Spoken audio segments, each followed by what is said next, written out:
Hello, and how's everyone doing in the Galactic Family Podcast world? We welcome a luminous guide at the frontier of human evolution, Mary Rodwell. She is a founder of Australian Close Encounter Resource Network.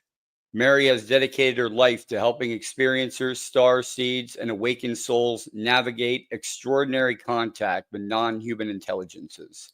A counselor, hypnotherapist, and healer, she brings compassion and wisdom to the mysteries that call us beyond the stars.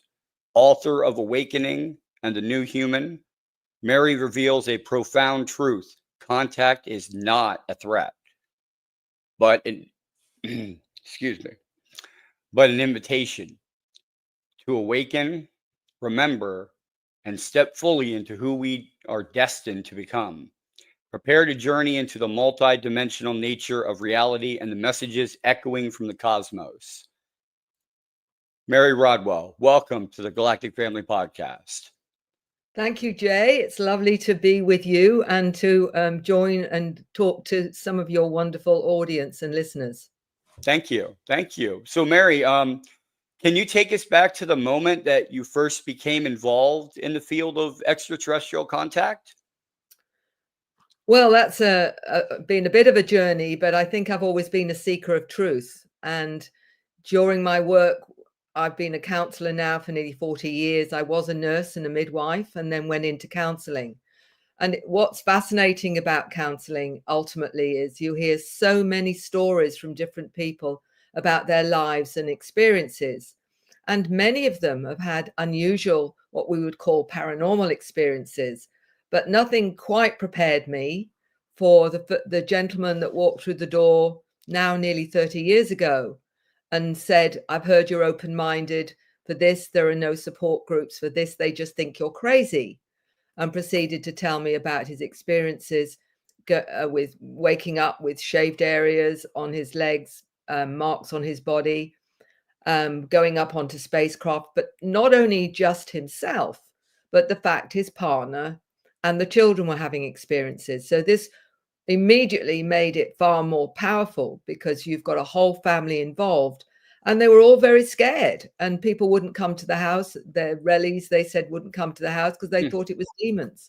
So that was my introduction to this whole phenomena. Although I had read a couple of books on the subject, still thinking it was rare. And one of them was, many will know, is Abduction by Dr. John Mack, the Harvard psychiatrist who worked with many experiences and was convinced it was a reality.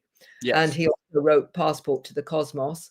And also Whitley Strieber's first book was the classic Experiencer. And I had read those, but still was thinking that this was a very rare kind of experience until, my first client, and within a fortnight, someone else walked through the door having similar experiences. So suddenly it came from being rare to being a lot more common. And now, of course, I know that it's certainly across the globe.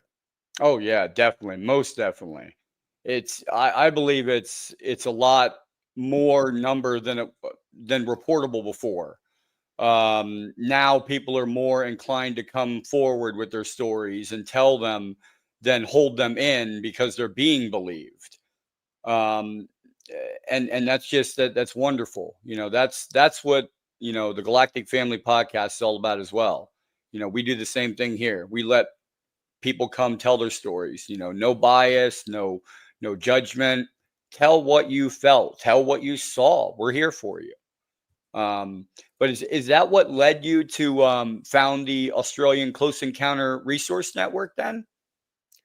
Absolutely. What I found, Jay, when I was opening up to this myself was talking to a social worker who was having experiences.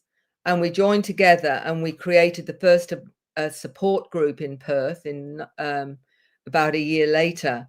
And what blew our minds was 12 people turned up to the very first one that we orchestrated. Wow. Again, proving to me, this is in a city which only had just over 1 million at the time population. So that was astounding. And of course, that's just the tip of the iceberg, because they're the ones that are prepared to explore it and face it and share it. There are many, many, many that, you know, have spent their whole lives never talking about their experiences. And I meet them in the 60s, 70s, and 80s that have had experiences and never, ever spoken about it because of the judgment and the way that it's not accepted in mainstream, although that is changing, thankfully. Yes, yes, and thank God it is. I've held my story in, you know, I've told it many times on the podcast, but very quickly, you know, for you, I was abducted at 16 by a living spaceship. The spaceship was alive. Yeah. We'll get into it later, but I don't want to get into it because you're, you know, a guest. But we'll talk later about that. But well, as a trained nurse and midwife and, you know, counselor, how did that profession, you know, shape your background and how you approach experiencers? Well, I found with looking at allopathic medicine, there was some parts of that that didn't resonate with me, because it seemed we were always trying to suppress symptoms rather than cure someone. And it didn't really fit all that well ultimately. And counseling was another way of showing me that many, many issues stem from emotional trauma or psychological trauma. And that in itself was a far better way of looking at healing, as far as I was concerned. And with working with that, I realized that was so much more, because that took me into not just present day or past experiences on this lifetime, but other lifetimes as well, because then you get taken into reincarnation and past lives. And with that, once I learned hypnosis, was profound, because I found some of the phobias that people had were not necessarily related to this lifetime, but another lifetime. And if you can clear that, then you clear the phobia. So what it was really leading to was an understanding of multidimensional awareness and the path of the soul, which ultimately really is where I now focus in helping people, is looking at the multidimensional understanding they have from their subconscious, superconscious, and some would say oversoul. Okay. And did when you were doing the hypnosis and the sessions and everything and listening to these experiencer stories, did you notice any patterns or anything that they reported together? Like this was a pattern between all of them, like it was nighttime, or it was daytime, or it was outside woods. I mean, was there any patterns?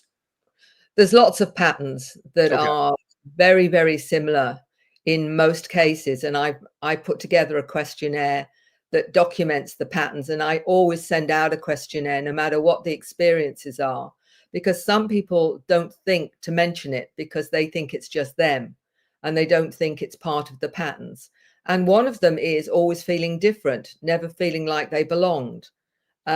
Would be aware of things visiting at night, for example, waking up with marks on the body, feeling like they are being contacted or having information in their head they didn't consciously learn, and phobias as well. And the phobias of clowns, Santa Claus, owls with big eyes, cats with big Yes. eyes, which are the screens for contact. So there would be a whole range, both physical, psychological, and spiritual, that are part of this questionnaire. It's not, did you just see a UFO, but also more about the kinds of interaction they, with either missing time episodes or poor memory as a child. I am saying to me, I've not got much memory of my childhood, and I don't know why, for example. Many of these are the patterns that go with this kind of experience. Okay. Now, how do you differentiate though between just the psychological trauma and the genuine non-human intelligence contact encounters? I'm not sure I understand. Like, somebody could have trauma from their past Oh, and yeah. think it was a non-human intelligence, but it wasn't. It was, their imagination. And I don't want to say imagination because I hate that word, because Yeah. it puts a label on it, but the creative aspect, you Okay. can come up with something as a kid and say this happened, but it didn't. And it's a very valid question and an important one, because what I want to say to people is often the trauma that they experience, they may think was human orchestrated, Mhm. when in fact it might not be, and vice versa Okay. as well. I've had, the experience of someone coming to me with what they believe was a human trauma, some maybe abuse as a child or Mhm. whatever. And going into that may well have happened, Okay. but it may also have had trauma because suddenly they're finding themselves on a craft, completely unaware that that's been related in some way to that as well. What's interesting too is sometimes thinking the human trauma was somebody, as I say, coming from somebody else in the human form, and then realizing that it's been experiences that they've had on the Mhm. craft as well. It can be a combination of both. Yeah. So it's the most important thing I think people need to understand is, and I want to clarify this because there's a lot of lack of understanding and misconceptions about hypnosis. And And I stigma. want and stigma, because they think that, oh, if it's hypnosis, you can confabulate, you can fantasize. Dr. John Mack, who was a professor of psychiatry, was very clear about the validity of hypnosis. And he said it generally is far more accurate because the subconscious doesn't edit in the way the conscious mind does. So you have a more accurate rendition through hypnosis in most cases than you do actually from conscious memory, which edits out things So that they. it's like recording the VHS tape pretty much and press and play. Yeah, Okay. exactly. So, sometimes the accounts are quite incredible. And I've often played devil's advocate and said, would you consciously create what you've just shared through hypnosis? And they say, not in a million years would I have come up. Not in a million years, Yeah. So for me, I don't have any problems with the information that comes from the subconscious, because, it's pretty obvious that that's not something that somebody can confabulate, because often it can be quite extraordinary. Yes. And very emotional. Exactly. I've definitely seen my share of videotapes. I'm a section state director actually with MUFON in Pennsylvania, and we deal with experiencers as well. And yeah, there's a lot of them that are just really, really hard to talk about. But in your book, Awakening, you talk about contact as a catalyst. What are people actually awakening to then? Is it just a new understanding of like life itself around them, or?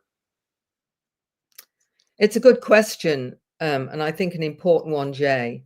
What we wanted to find out when we created the Dr. Edgar Mitchell Free Foundation with Ray Hernandez, Dr. Rudy Shield, and Dr. Edgar Mitchell, we did a survey of over 4,200 individuals globally and 600 questions on all aspects of contact, because we wanted to know how ultimately it was seen, how it was experienced, what actually happened to people Mhm. after the experience. And 85% of them had a psycho-spiritual transformation, Hmm. where their whole understanding of reality changed into a multidimensional acceptance of seeing reality as more of a holographic kind of vision, where they changed from materialistic values. They became more caring. They wanted to do more for the planet. They often wanted to live more holistic lifestyles. So the transformation for 85% of them was a whole new vision of reality and a way of living, which to me gives a great indication of the purpose for that. 50% of those 4,000 had healing on board craft, for Oh, wow. example. That's a huge number. I mean, Preston Dennett's wrote some wonderful books about UFO healings and whatever. Me and my mother had both were healed on the UFO. That's what I mean. So when we're looking at the agendas, primarily, we're seeing a very positive agenda in most cases. I think it is muddied, and I will only briefly talk about that because we do know there's human orchestrated abductions called MyLab, where people are really traumatized. They're drugged, interrogated by human orchestrated abductions. Yes. And that muddies the waters, because then isolating the difference and working out the difference can sometimes be very hard for the individual. But I've worked with many that have had those kinds of experiences as well, and understanding that there is another darker agenda on this planet that can muddy the waters to how they understand their experiences. And I see the dark experience. That's where I don't want to go. Yeah. Have you observed a shared message then among these experiencers? Since you did the big questionnaire with everything that you put out, did you get a message back like, I'm gonna guess nuclear weapons, protect, help the earth more, what are you doing, pretty much, wake up. Jay, all of that, the message is that you need to take care of your planet. You need to understand what you're doing to the planet. And many of them recall going up on the craft with many, many, and sometimes hundreds of humans being shown what's going on the planet and what we shouldn't be doing and whatever. So it's a very, very much a ecological message, but also a message about how we treat everything, how we treat the plants and the animals, all the living, everything that's living, and that we're all connected to that. So that's the primary message for most people. And some will say, I can't even kill an ant now, Mary. Yeah. I can't even step on an ant. That's how it changes them so profoundly. And many of them feel like they've got a mission or a purpose, and they've come here in some way to change it. And we've got all these new generations of humans coming in, the new kids on the block. And I talk about that in The New Human, that are coming in with healing abilities. Some of them are able to communicate with animals, and some with plants, with the elements. And it's absolutely profound, some of the skills that they're coming in with. And that, to me, is even more of a message that's saying that we have a galactic society that wants humans to wake up and become part of that society. But to do that, we have to change the way that we operate on this planet right now. Now, and that brings me to a good point. Now, many experiencers, when they first come out, they say it feared them. Now, how do we have to now? What helps them move from fear to empowerment? It's a good question, and I talk about that in Awakening, that what is the fear?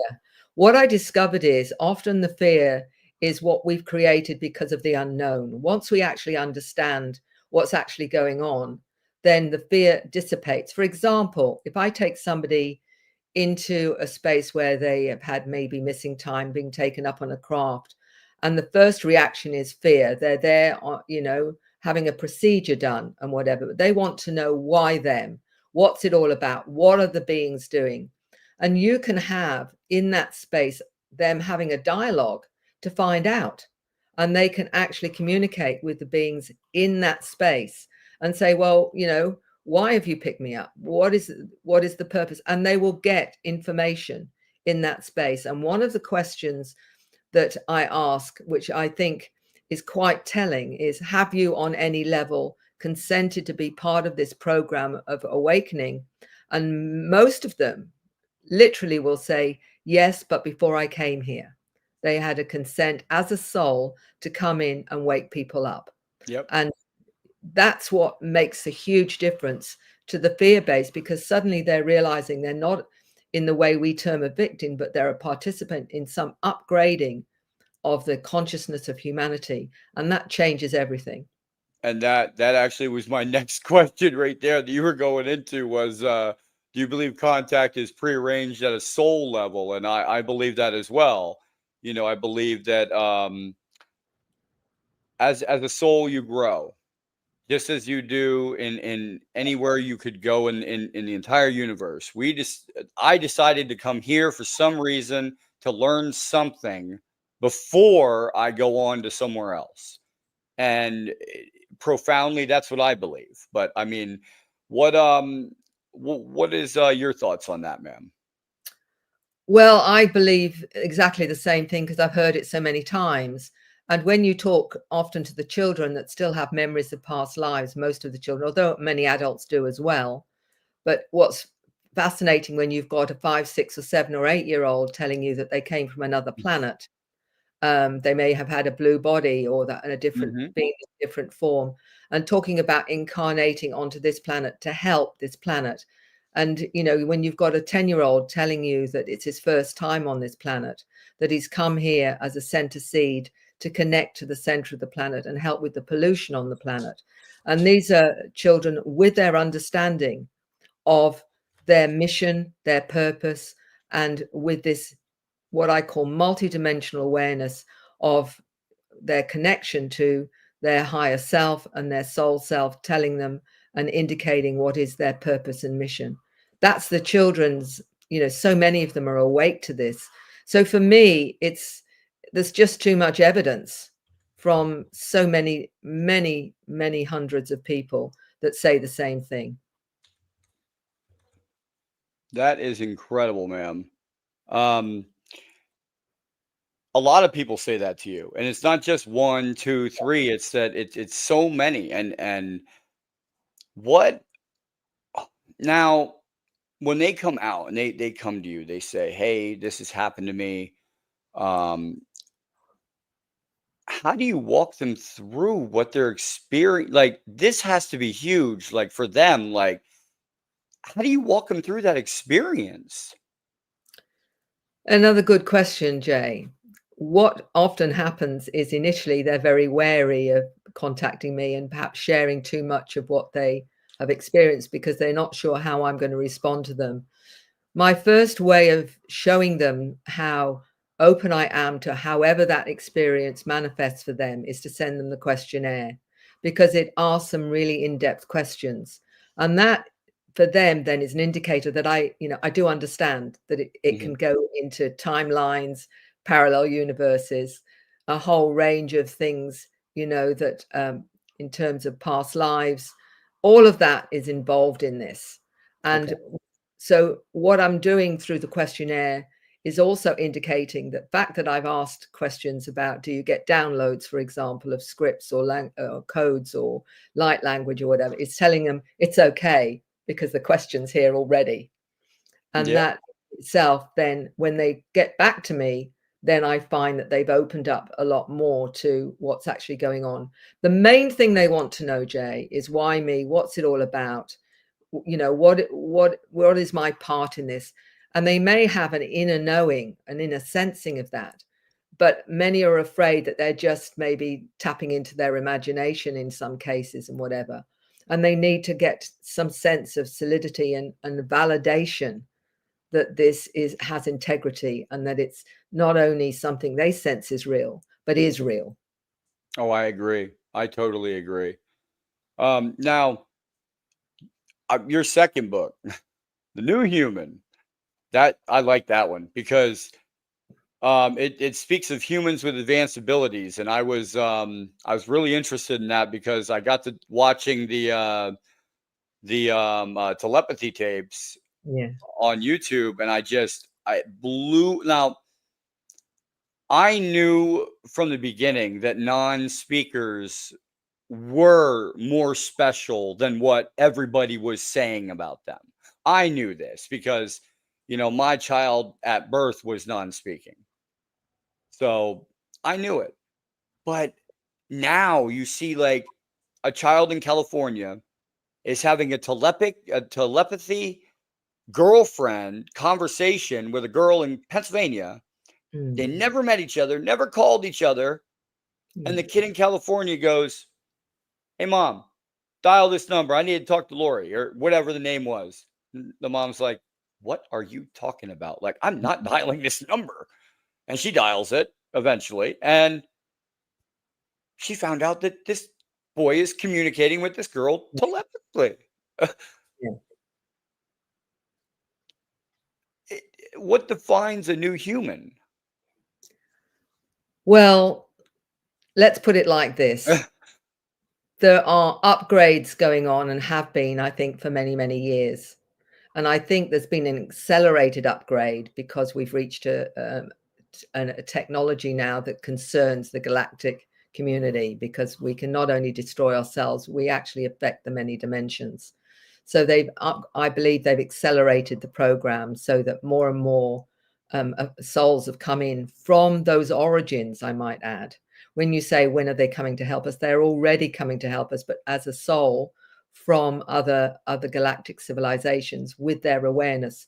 So the new humans are the ones that are activating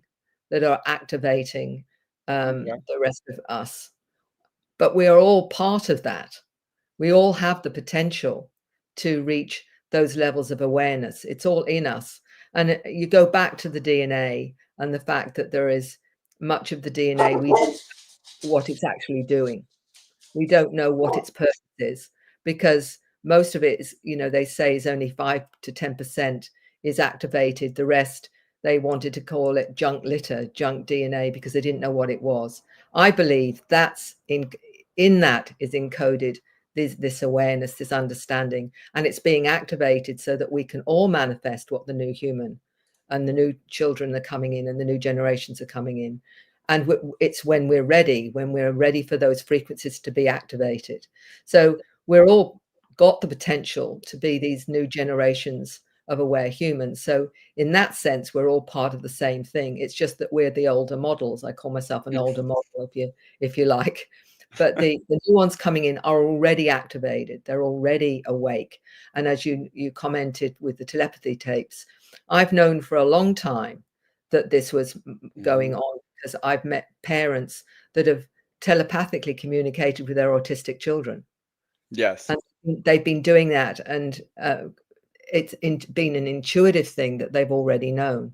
I always remember a young man telling me that he used to communicate with his sister telepathically until she said, "Stop being lazy and start talking."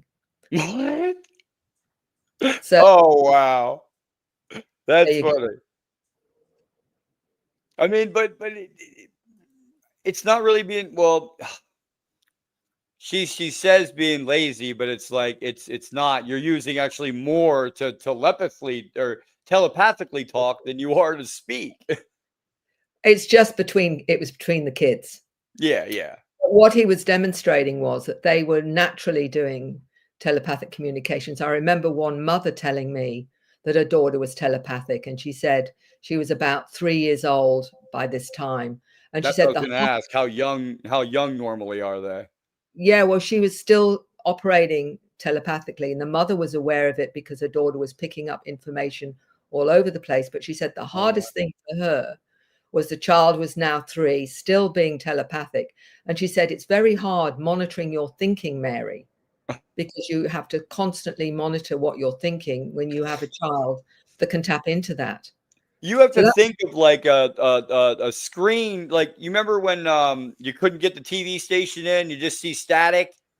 yeah. Is that what she has to think about all the time? Is just static? Like, Well, that's the consequence of us cleaning up the way that we think. I yeah. remember a 13-year-old explaining to me that she could read her teacher's thoughts, and she said, sometimes, Mary, what the teacher was saying and what the teacher was thinking was very different, and what she was Oh boy. thinking wasn't very nice. And this is a 13-year-old tapping into her teacher. So Oh, that's not this good. is what it's saying, is we have to clean up our act, And on every level. these kids are consciously aware though of are they consciously aware of the extraterrestrial connections they're making? Like connections that aren't from here though. Yes, many of them are. Okay.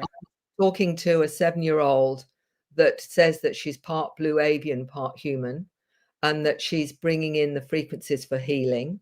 And when she does healing, she uses star language. And she said, and that activates the healing. And then the person can start healing themselves. Mhm. But she was actually communicating. Her mother filmed her communicating in star language to another young lady somewhere else, and they were actually having a dialogue over the phone in star language, understanding each other. And she actually filmed it because they were actually having a conversation.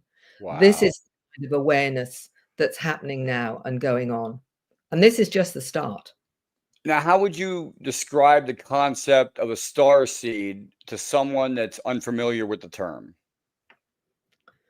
I would say it's someone who feels on a soul level they're connected to other stars or other star systems or whatever, and feel they've been incarnated from that origin into human form. Okay. That's how I would be, and the fact that they feel, because I will say to people sometimes and take them by surprise often, is there any particular star system that attracts you or you feel drawn to? And they'll say, I don't know, I've always been interested in the Pleiades, or I've always been interested in Sirius or whatever. There's your indicator right there. The fact that they've got a knowing or a sensing or a connection to a particular star system. Some people say, I've got no particular name for it, but I know I come from somewhere else. I mean, I had a 10-year-old explain that he came through a portal in the sun from another dimension. Wow. So, that they're aware that there's not always a name from where they come from. Yeah, it's just like what we were talking about. Lady Daniel is actually a reincarnated soul herself, and we talk a lot. And telepathy, like she said, it used to scare her mother as well.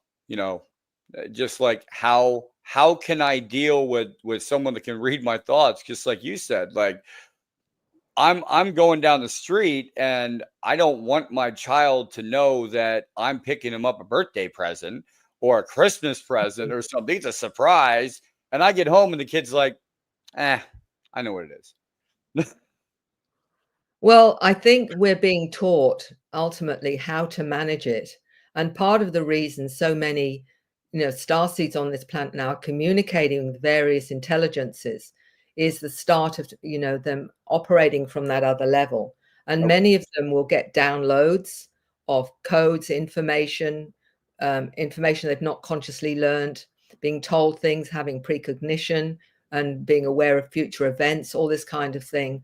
That's preparing us to operate from a higher level of consciousness. And with that goes a spiritual side to it, which means that we've got to really raise our thinking in terms of what are we doing in terms of intent Okay. and being authentic. All those kind of things is forcing us into that. And part of the reason so many now are saying, well, my guide is a blue being, or my guide is a mantis being. And I've had all of those mention they've got a guide that may not be human in form or whatever. That's the start of telepathy for us as a galactic community, that once we do that, we're starting with communicating telepathically with those intelligences, and that will then enable us to broaden out our skills and awareness in terms of our human family as well. That is another incredible bit of information there. I also I have connection to the Draco system, Mantis. Yeah. I've been connecting with a Mantis female named Ariana. I've been doing that for about 10, 15 years. And it's just the amount of, now that's another thing to bring up. Are we being incarnated with specific missions? Like, you are here to do this, and maybe down the road they give you a download like, okay, let me help you with your mission. Is that kind of what happens, or Oh, I think we're all born as a soul with missions. okay. Some of them I think are to be human and to learn about the human living in on planet Earth and doing human things. But there also seems to be a higher purpose to that as well, in terms of a mission from our star nation or star family that wants us to come down and make a difference in some way to what's actually happening as we raise our consciousness and whatever. And many will say, I've got a mandate or I've got a mission, and they've come in as healers or looking at earth energies, or they're looking at healing in some way or another. There's always seems to be a higher mission as well, which they become aware of. Not always necessarily as a child. Sometimes that gets activated in their teens or even later. Sometimes in their 30s and 40s, something will happen and redirect them into a whole new way of thinking. When we talk about certain dates, 2012 was a big one for activating many, many star seeds. Mm-hmm. And in the last few years, many have, gone from a very materialistic lifestyle over the last few years, and suddenly everything's changed for them. And they've been activated to be aware they've got a whole new life, a whole new mission. And they've let, important jobs that they thought were important and gone into a completely holistic lifestyle and opened up more to the multidimensional side, and they're connecting to guides, and they're connecting to other beings. And, when you bring someone and I say, what's your source of information? They will say, it's my star family, my Pleiadian family, and it can be when they connect to their guide, their primary guide or gatekeeper could very well be a mantis being, because they're very ancient, very wise, and they are the main ones that deal with all the DNA, for example. Mm-hmm. So what do they do? How do they communicate? Initially, it may just be downloads. It may be they become aware of things. They have a knowing about things. The next step is to actually ask questions and have that conscious link so that you can actually have a dialogue. And many of them start to realize that dialogue is actually really easy once you stop thinking it's my imagination. Because many of them say, how do I know the difference between my imagination and a download or a telepathic link? And it's actually really simple. And I explain the difference so that people know exactly how it happens. And I said, we've all been born with that ability. This isn't something you have to learn. You've just got to remember, because, ultimately it is part of our nature to be telepathic as well. Yes, I do believe that 100%.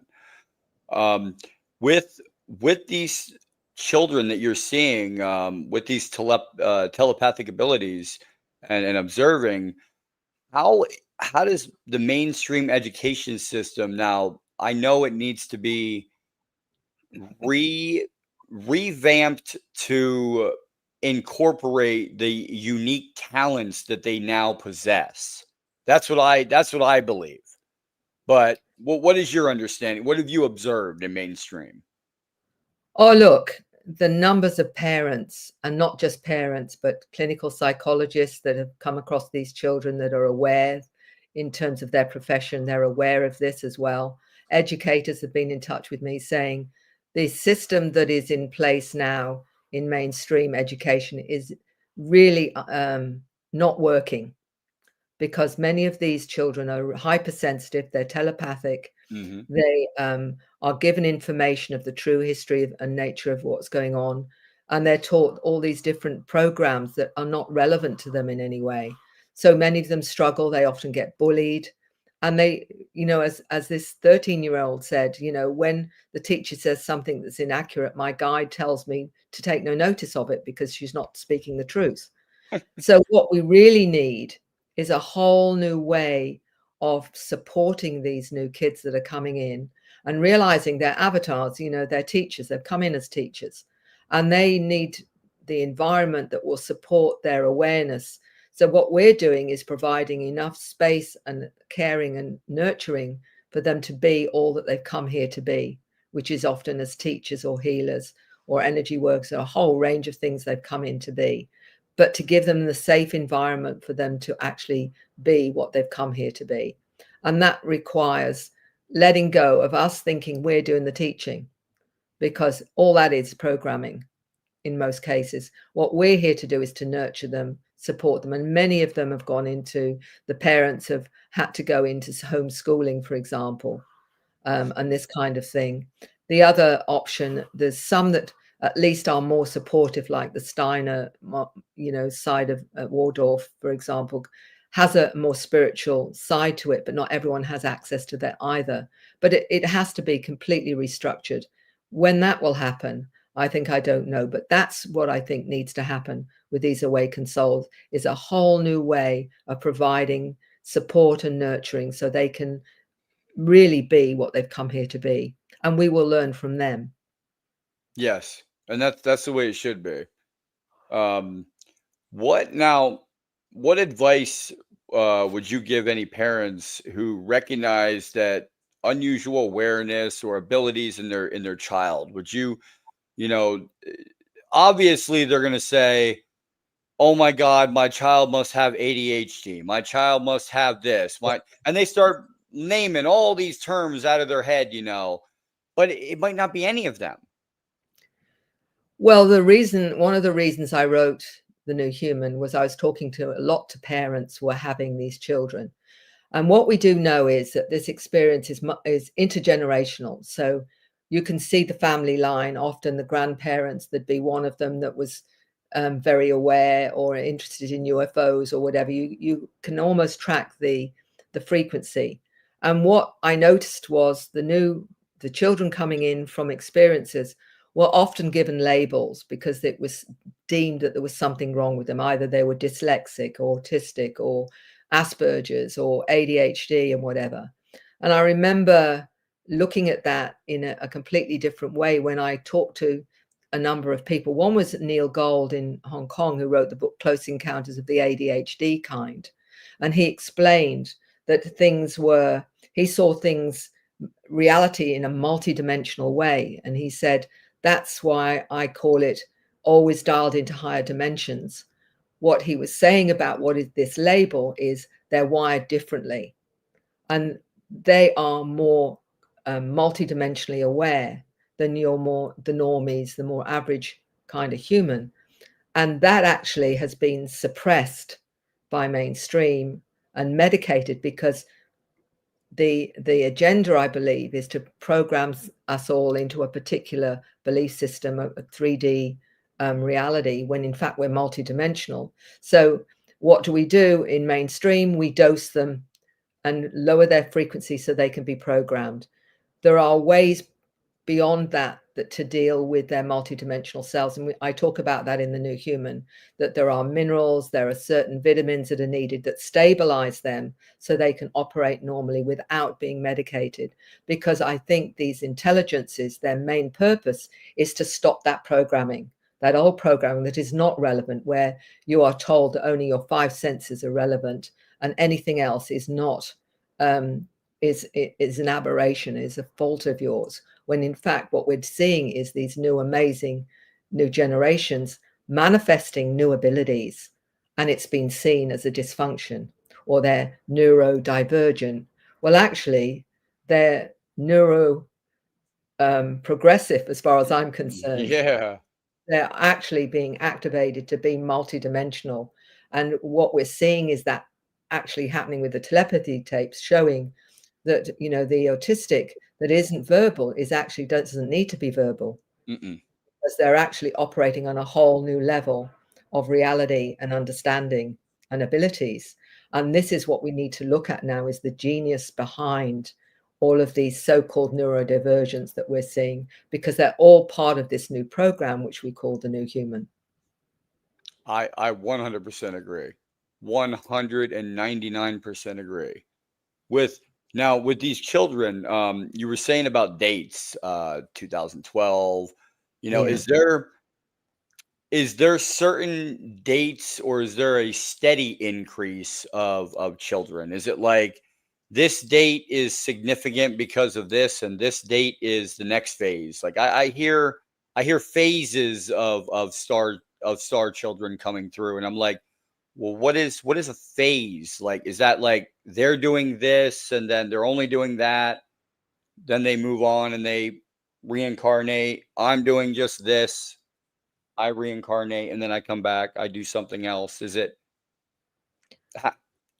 I think for me, it's more useful to say the reason that we're given certain phases, like, the indigos or the crystals or the children of light, the golden children. what we're really talking about is souls coming in with certain purposes and certain mandates. For example, the indigos are the warrior spirit. They've come in to challenge the system. So, some of them may have come in the 1930s or 40s, or even later, depending on what the soul chooses to take on as their spiritual mandate. So you'll still get maybe indigos coming in as a warrior in yesterday. So I don't think that, there are times where more is needed. For example, the healer, more of the healers are needed, and they will be a different frequency. So to me, it's more about saying what's the frequency and what is the mandate with that frequency. And So it's like balance, pretty much. Yeah. Depending on what is needed and what's actually happening. Because I meet many experiencers that say they go and they debrief in these councils up on board craft, saying what's actually happening on the planet and what they're observing and what have you. So there's first-hand accounts of saying, well, this is actually going on now. And then the council will actually work out what else can be helpful or useful in terms of what's happening on the planet. So, kind of undercover agents, spiritual agents, if you like, that are happening. And that's part of what they will say their mandate is to take this information and give it to the councils. Yeah, and it's more in lines of like you said, it's needed for the balance at that time. What is needed, because back then it was all fear, war. We needed more warriors, to boost up everything. And now we don't need a lot of warriors, so it'd be more spiritual, be more healing, more, more of the other, aspect of vibration. Have you encountered, though, now have you done any studies with children as far as telepathy, like blinds, or like they've done on telepathy tapes, like one child in one room, one child in the other? What are you two talking about? And they're writing it down. Have you done anything like that, or? I haven't done anything on that scale at all. I know from testimony, many different sources, that this is going on, but that's not something that I have the time or the facilities to do. What I will say is, one of the other ways that's being shown lately over the last 15-20 years is children now seeing with their consciousness without sight, and being taught how to do that. And I've shown many clips of that, and I know people, teachers that are teaching the children how to see without their physical sight, and reading, driving, doing all sorts of different things like that. And adults can learn this too. It just takes them a little bit longer. But I've got a beautiful lady that I contact who's a good friend of mine. She's also trying to work with a child that's blind, and hopefully helping this child that's blind to see with their consciousness rather than with their physical sight. And that's still something being explored. So there's so many things that are showing us how we can operate multidimensionally. And seeing's believing, isn't it? The more that we can see the evidence rather than just hear the testimony. So it's all really valuable research. I've definitely seen it, man. If you want to talk about a person, one of my friends that I've talked to for a long time, well, I'll have to get you in contact with him.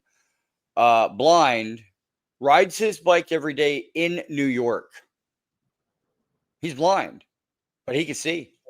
Yeah. He clicks his tongue. Ah, yes, I've heard about that. And he can see everything in front of him. And I'm like, how are you doing that? He goes, bats. I'm like, okay, I know exactly what you're talking about now. Your hearing is like super sensitive. But what comes to me more than anything, Jay, is these abilities that we think are extraordinary, I think are innate in all of us. Mm-hmm. It's just that we have been programmed to not believe it. basically to keep those shut down. I mean, the one thing that you'll be told in mainstream in terms of reality is, unless it's our five senses, then it's not real. And yet we have a sensing, a knowing, a feeling. We have the ability to have precognition. We have the ability to sense energies and communicate telepathically, and to visually see things, not just our present lives, but we can go back in time and see other lifetimes and what have you. Mhm. All of these are part of our abilities. And we, as yet, we're still told, oh, that's your imagination. And we're told, No, there's CIA documents out there with Project Stargate yeah, telling this person to view Mars a million years ago, yeah, and he saw civilization. So yeah, we yeah. will go with that. Our, Go ahead. that's, I mean, with remote viewing, astral traveling, all of these things are part of the human abilities. It's just that still mainstream doesn't know about it yet, but it's changing. So are we being actively I want to say like our DNA along the line is being upgraded through contact? Like push I think it's not so much an upgrade as an activation. okay. I think the dormant DNA is what's being activated. And just for your listeners to note that 1 gram of DNA can contain all the information on the internet. 1 Yes, gram. I So heard that. what is being held? What's being held in our dormant DNA that we don't know about? And the junk DNA. That's it. And they're saying 90% is so-called junk DNA. 90% of our DNA, It's just not which, activated. yeah. And I believe that what's happening now is when people are downloading the languages, the codes, and other information, that is part of the activation that's going on globally. Now, are there technologies or frequencies that seem to activate latent abilities in people? Like, I don't know, they're going, let me think. They had an X-ray, or they had something happen to them, or I would for technology probably an X-ray or something dramatic with technology happened to them, and then something now they're activated now. Their latent abilities activated, like or could it be a frequency that they're hearing that activates that? It, to me, it would be what the soul has orchestrated anyway. So Okay. that the soul would say, because when I've worked with people in past lives, taken them into in between lives where they've reviewed their life and what they've learned and whatever, and then saying, and now I'm going to decide what my next life's going to be, picking parents, their challenges and what have you. They may decide that they have a head injury at 35 that activates all these abilities. And I've met some that have had this kind of thing happen, and it's activated a whole new awareness in them after an accident or some other thing that's provoked that activation. And it may very well be a certain frequency they were exposed to that nobody else was exposed to that activated it or whatever. So to me, it's more about the soul saying, at this point, I need to be doing more of my whatever my soul mission is or whatever, and I need to have the awareness to do that. But I've met a number of people that have had a physical accident, and it's activated a whole new psi abilities that they never had before. Now, what kind of abilities are we talking about? Because I've heard of some. There was I don't know exactly her name. It was in the 70s or 80s, Russian scientist. She would go up to a table with her hands, and she wouldn't touch the object, and she would move it with her Yeah. hands, with vibrational frequencies in her hands would match the frequency of the object, and the object would move with her hand. Yeah.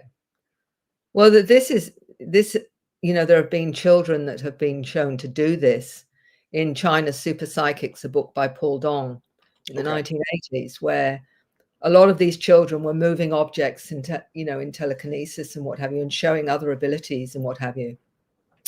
even opening the bud of a flower into a full flower with their mind, for example. Really? And this is in the 1980s, they were doing this. Now that's interesting. Yeah. I mean, there's so many abilities that we have that we're not encouraged to use, because we're meant not to realize just what we have within us. And this is what's now starting to come out, and more people are accepting that there is more potential than we ever believed. And that's been the wonderful shift in accepting. There's a lot more acceptance of consciousness and how we're all interconnected and how we can affect so many things, whereas before you wouldn't, you'd have been laughed at and considered, a weirdo or whatever. There's a real shift into more openness with that now, including things like energy healing and what have you, the acceptance of things like Reiki and other sound healing. And people now accept that, and they'll go to sound healing, sessions and this kind of thing. Kinesiology, all these new modalities are opening up to a greater reality. And that's what's been so powerful about the shift in consciousness that's happening and accelerating, I believe, right now. That is a lot to think about, because a lot of things are happening all at once right now. And in this time, it's like a floodgate opened. Like we didn't get the message 10 years ago, and they're like, okay, fine. Now you do. Now you're going to get the message, because now we're hearing about the telepathy in the children. Now we're hearing about, I don't want to say drones, but unknown objects over all the skies in the world, warships and this and that. But it's mainstream. It's the media that directs our attention. And I've noticed myself, I watch the news maybe once a week now. I used to watch it every day. Yeah. I watch it once a week now just to catch up on what I missed. And I feel great. I feel 100 times better than I did before, because it's all about death and this happening, death and this happening, this happening. I'm like, I don't want to hear all that. Tell me something good. Don't tell me about, something that happened at this school, or, something that happened at this parade route in Canada. I do want to know about it, empathetically. Yes, because I feel for those people, because they, it's human nature, but I want to hear good stuff to build my spirit up. And I think the news and everything is kind of like compressing us down a little.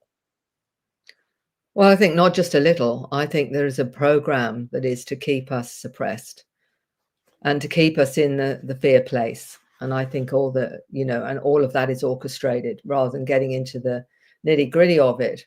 I think there is an agenda that is wishing that we don't wake up, that we don't get activated, so that we can be kept in a kind of slave position with only a certain small population orchestrating everything, which is what I believe is going on now.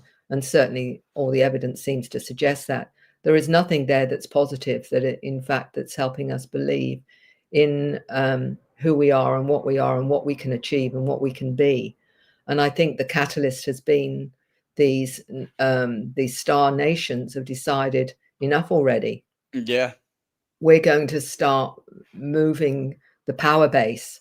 And the way to do it, isn't necessarily all coming with ships in our skies, but coming through the soul reincarnation side and bringing their abilities from all over the cosmos. And some will have abilities from different star systems that are unique to them. And they're bringing them in to actually deal with this at the ground level. And I believe that's why so many are relating to being called starseeds or even hybrids or whatever. I mean, we're all hybrids anyway, because we were created, in the very beginning by a number of different species. At least some say at least 12, some say 22. I mean, who knows? But we're all hybrids, but some might be have more hybrid DNA than others, in the sense of depending on what they relate to as a star as their particular origin or whatever, and that may be that. But the bottom line is they've come in with all those abilities and that awareness and their connection to their star family to make the difference, to make the changes. So it's happening from the ground up. I believe this is, when people say, well, are they going to come and save us? Well, we're actually supposed to save ourselves. We're supposed Yeah, to get on. Yeah. they're just watching. They're saying, Supporting, and yes, they're watching and giving the supporting. information. They're giving the information, and many of those that are tapping into their guides or their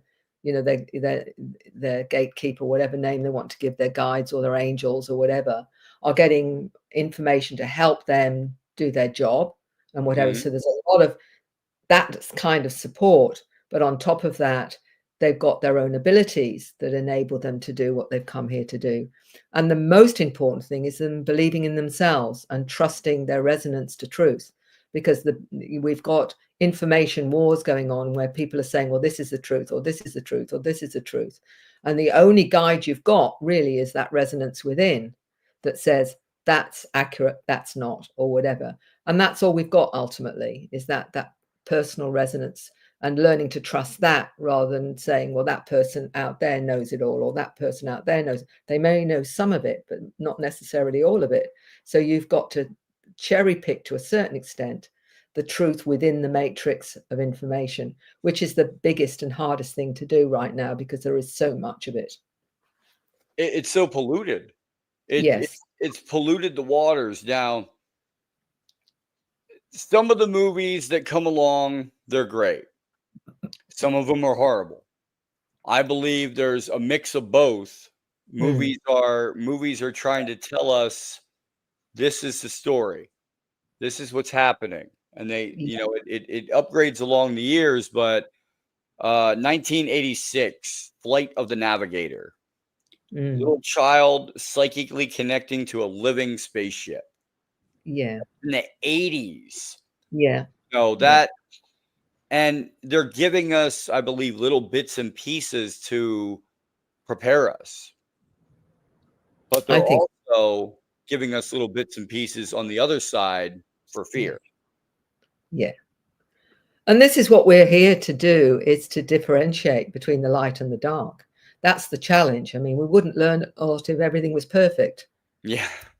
We're here to look at the duality and experience the duality and make choices around that duality.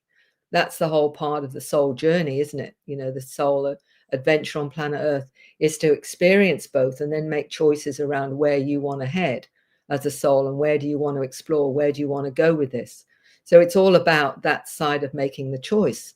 Okay, this feels better to me than this, and this is what we're being faced with now as a soul. But there's always been that whether you call it a cliche or not, that we've always been born with the tools we need to get through our lives, that it's all there within us. And it makes a lot of sense to me, because I don't see any point in incarnating without what we need to get through our lives or whatever. But a lot of us are told that we're not good enough, that we're not capable enough, that we've not achieved what we should achieve in terms of other people's judgment, without realizing this is about what kind of person you are, not whether or not you've got the biggest house or the yacht in the back garden or whatever, but are you the person that you really want to be, the best version of yourself on this planet, and doing what your heart is telling you to do. That's really the success, isn't it, when you get to understand that? Exactly. And it's not about, like you said, it's not about materialism. It's about what makes you feel good in your space. Okay. It could be that you have, a big house, but you go down and you volunteer with, down at the fire department or the orphanage or here or there. You do something else. You don't lay in your own, I don't want to say, well, poop, kind of. You lay in your own stuff, that just piles on top, and then work piles on, and then life piles on, and then it piles on so much. How do we get out of that? How do we get out of that mix? How do we get out of life and start start going in the direction we need to strengthen our mind? Oh, I think that's a big question, isn't it? I mean, we're all in different places with how we understand. I think the more that you can understand your own bliss, your own joy, what feeds you, so that you can be part of a greater community, where I think it's understanding that we're all connected, Mm-hmm. that it isn't us and them. We're actually all part of the same thing. And the more that we think like that, the more we're going to be the person that we most want to be, and what we want from others as well, in creating that reflection. So it's, being of service Mm-hmm. in some way or another, so that, can you be of service to somebody else? Can you, make somebody smile that day? It might just be that you go into the supermarket and the poor old cashier there's looking pretty fed up and what have you, and you make them smile.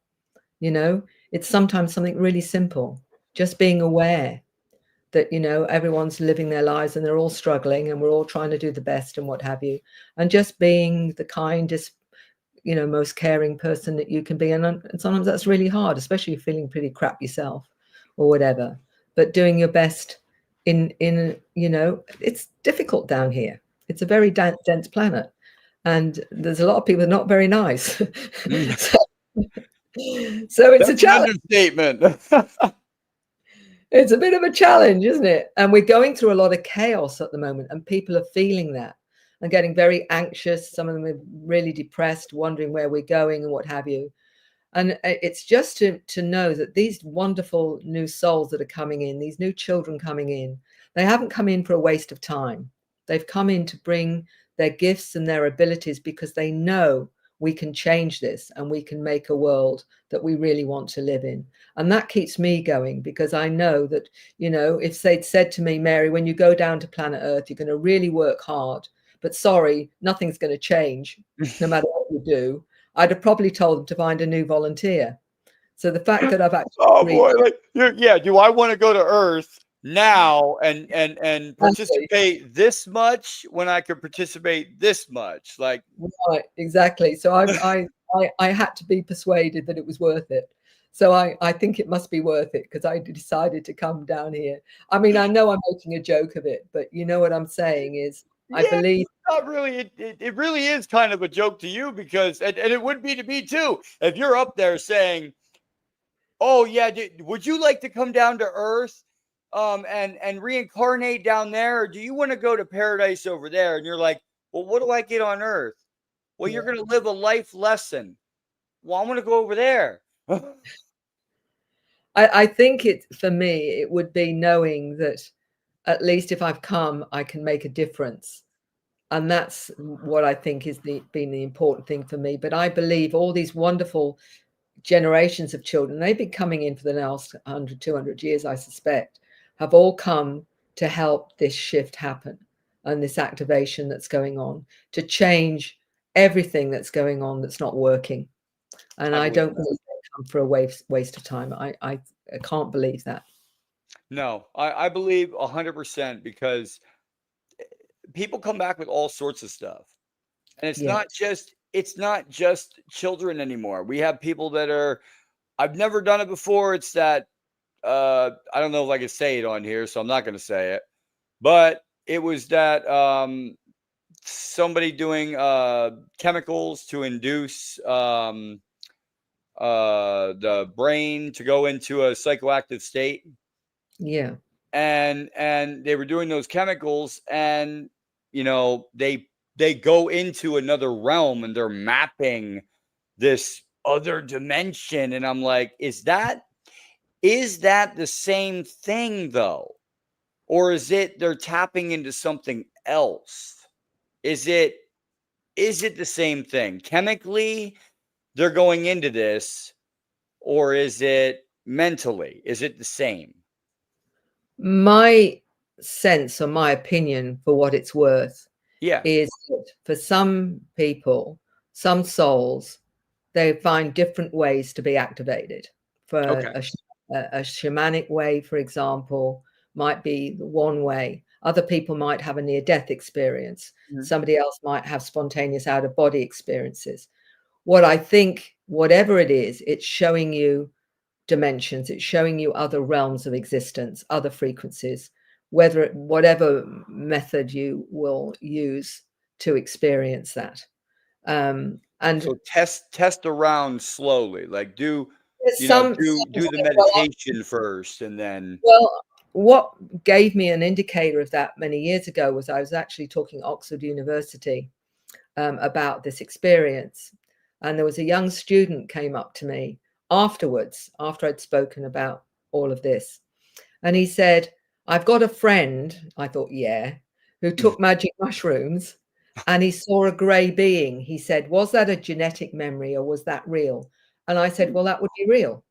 Hmm. Because for some people, that's when they start to see ETs, because when you're in those other realms, you can see angelic beings, you can see elementals, you can Okay. see, what they call the ascended masters or ultra terrestrials, for example, or all these different ones, because we're not just talking about physical ETs here. We're talking about interdimensionals, extra dimensionals, transdimensionals, beings from our future. And I had a 7-year-old explain that he came from our future, and that Mm.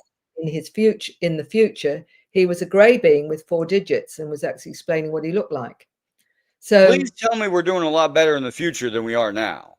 look, I think there are many futures, many timelines.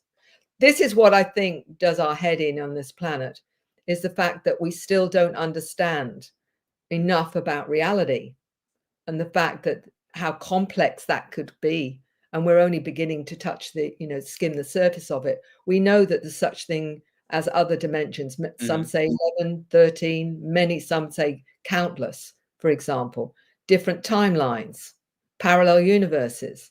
All of that can be part of this for all we know. And we're just in our little bubble that thinks this is planet Earth and this is our reality. And what I think, whatever, whether you're awakened through a Kundalini awakening, out of body experience, near death experience, or whatever, what you're seeing is more of that greater reality. Okay. So That's, so once you see that, then once you get that experience, like it happened from meditation, or it happened from this, or it yes, happened from a combination of this, yeah. then would you recommend people to start writing down everything that happens, or nightly, daily, like keep a journal of stuff that happens? If they feel so inclined and it's been Okay. helpful to them to actually put down, it's like lucid dreaming, or it's like the dreams that you have.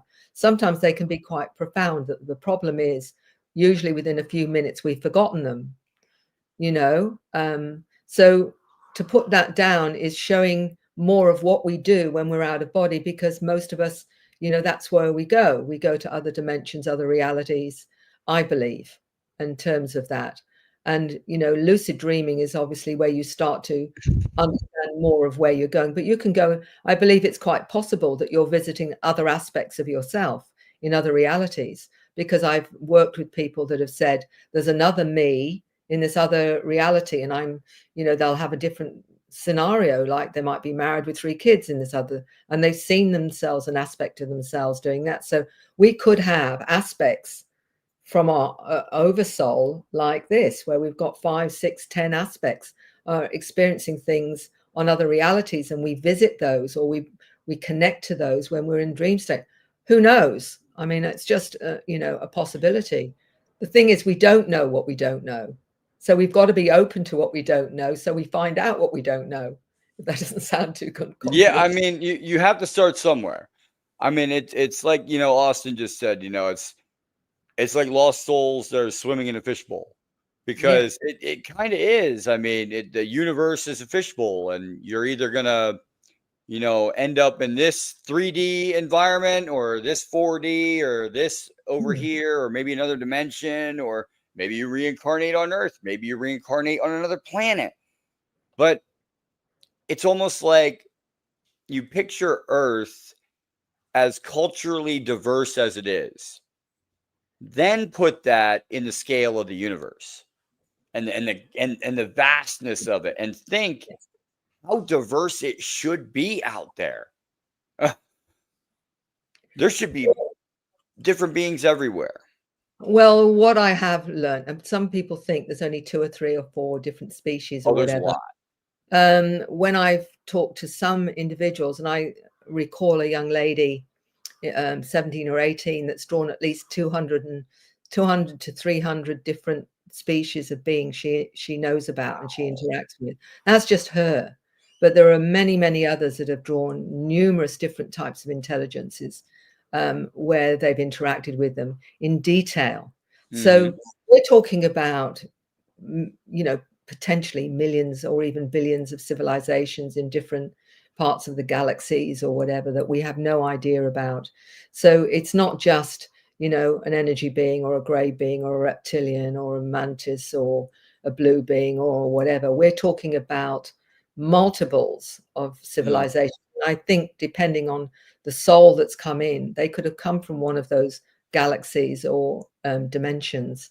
And that the being could be, I remember one little girl of 8 saying she's a hybrid, a water being and a human. And that when she looks at herself in the mirror, she's seeing the water being because she's a hybrid and she connects to that. And how she loves her planet, which is a water planet or whatever. So we've got those that are hybrids that are actually talking about the civilizations they come from and their form, which may not be human, including I've done a regression with a few that have gone back to I'm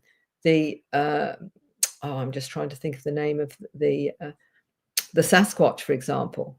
And with one person I spoke to, they had real connections with the Sasquatch, were communicating with them. And in the past life regression, he had 3 lifetimes as Sasquatch, for example. And that was why he was communicating with them this lifetime, and why he felt so connected to them was because of his past life connections as a Sasquatch, for example. Wow. So this just keeps going, in terms of our understanding. You can't have any barriers or limits to the information, because then you shut down what you could potentially learn. So you can't put boundaries on the scientific nature, because if you do, then you don't learn anything new. That's right. You've got to realize what you don't know. So eventually you will know, but you don't know now. Well, we'll know maybe more. Maybe we connect a few more dots when we're no longer in human form, or whatever. But that's part of the fun. Part of the journey is finding out more about our reality and what we don't know, as long as we're open to that and open to exploring it. So what do you think? Do you think this is just a reality for learning then, for souls? Like, is Earth a learning planet, pretty much? Come here to learn and then grow and... Well, I think it's quite possible that that's exactly it. I mean, the Australian Indigenous peoples call this the dream time, and it may very well be wall of one. Yeah, well, it may be. I sometimes think of Star Trek and the hologram, where they could go into different holograms of different times in Earth's history and experience it. We may be creating our own little hologram of reality so that we can experience as a soul. And that may actually be what we're all doing, creating this matrix to experience and have the soul experience different things. I mean, it's all possible, isn't it?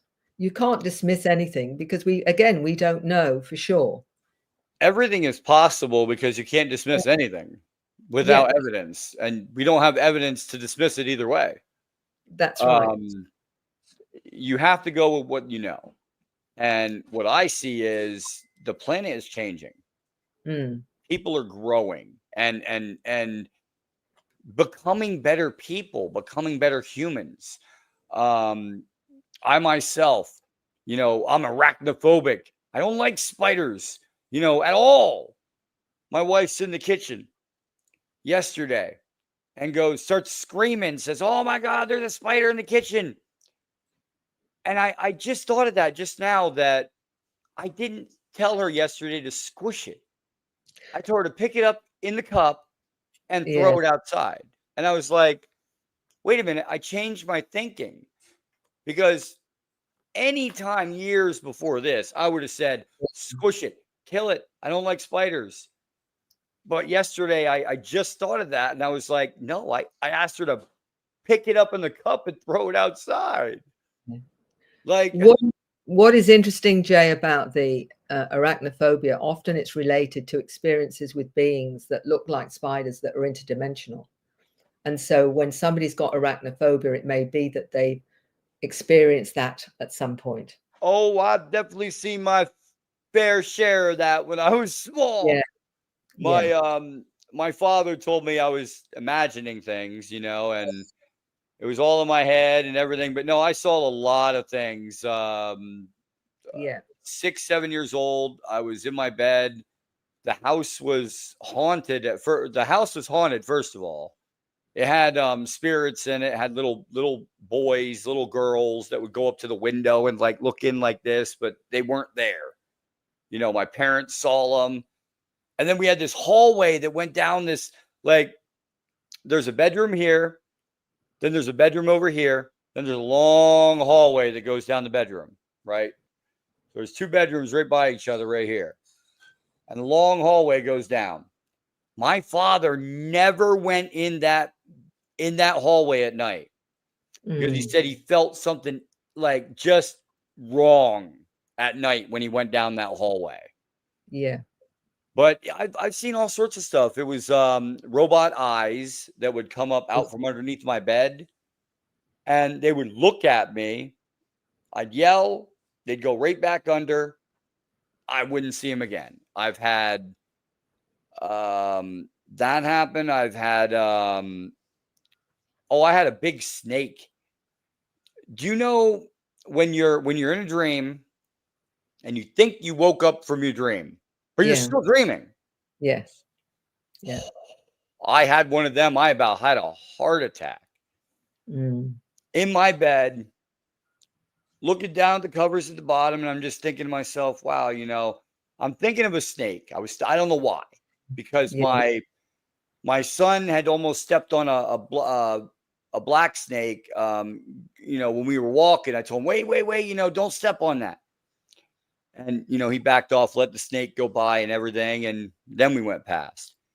And it was just so weird because I woke up. I knew I was awake. I looked around the room. Everything is the same. It all looks the same, except for the 9.5-foot giant cobra snake that came out from underneath of my bed, looked up at me, and I closed my eyes and I just started screaming.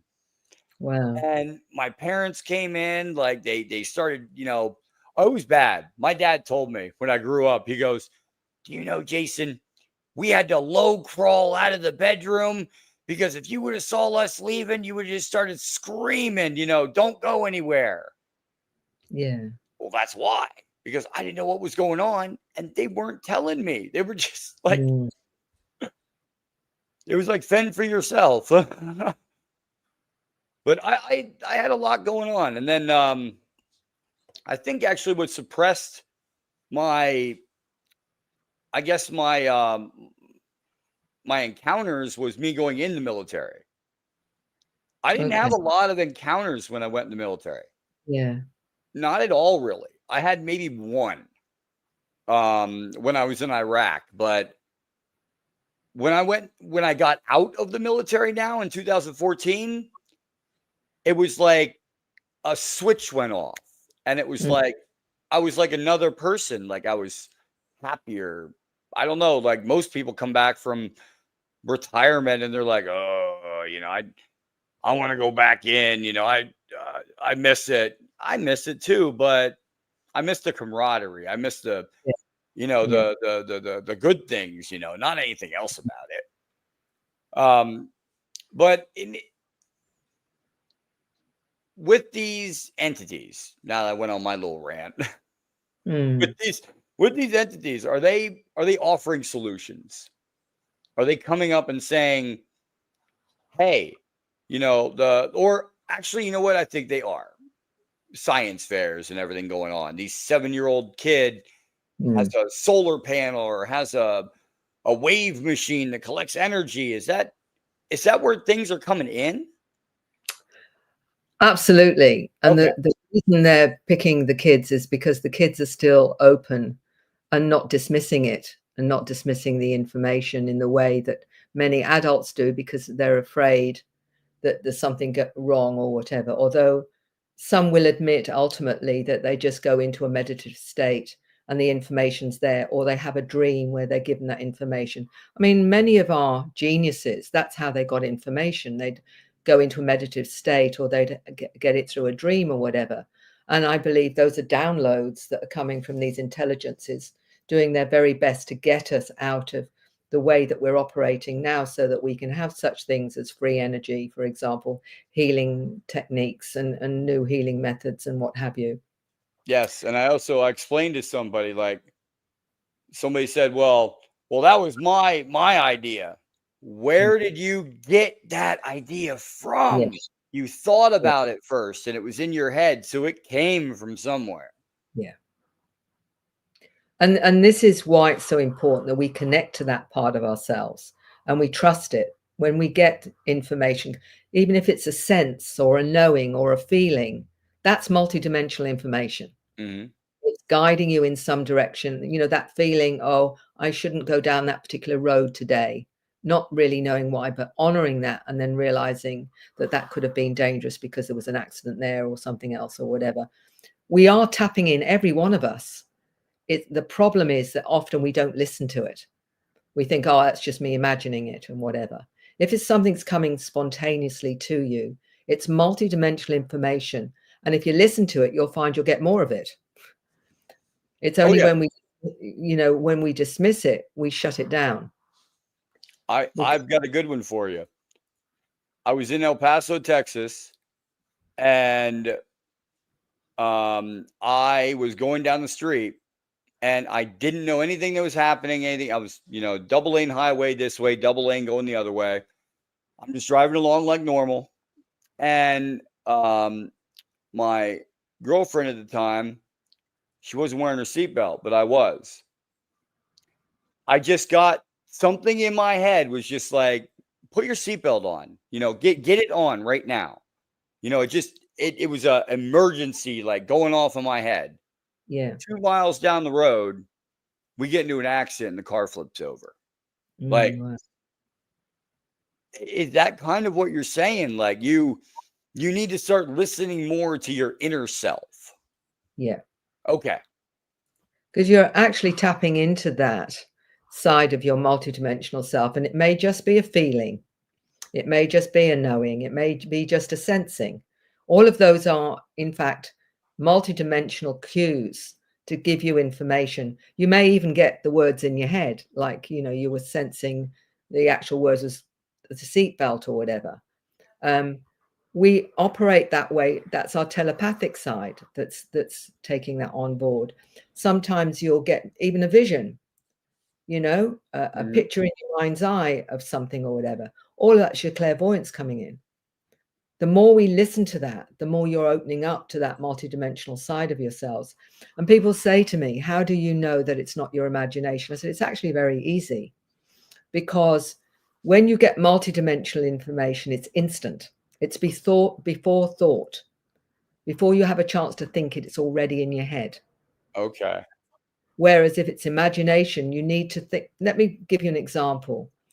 If people think of their bedroom, for example, because it's a reality, you know where the window is, you know where the door is, you know where what color the curtains are or whatever it is, because it's a reality.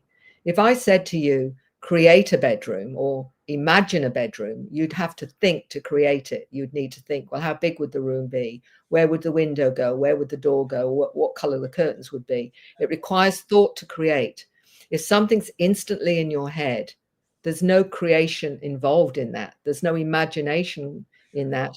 It's instant information, and it's before thought. Because left brain, we think before we speak. Right brain, we speak before we think.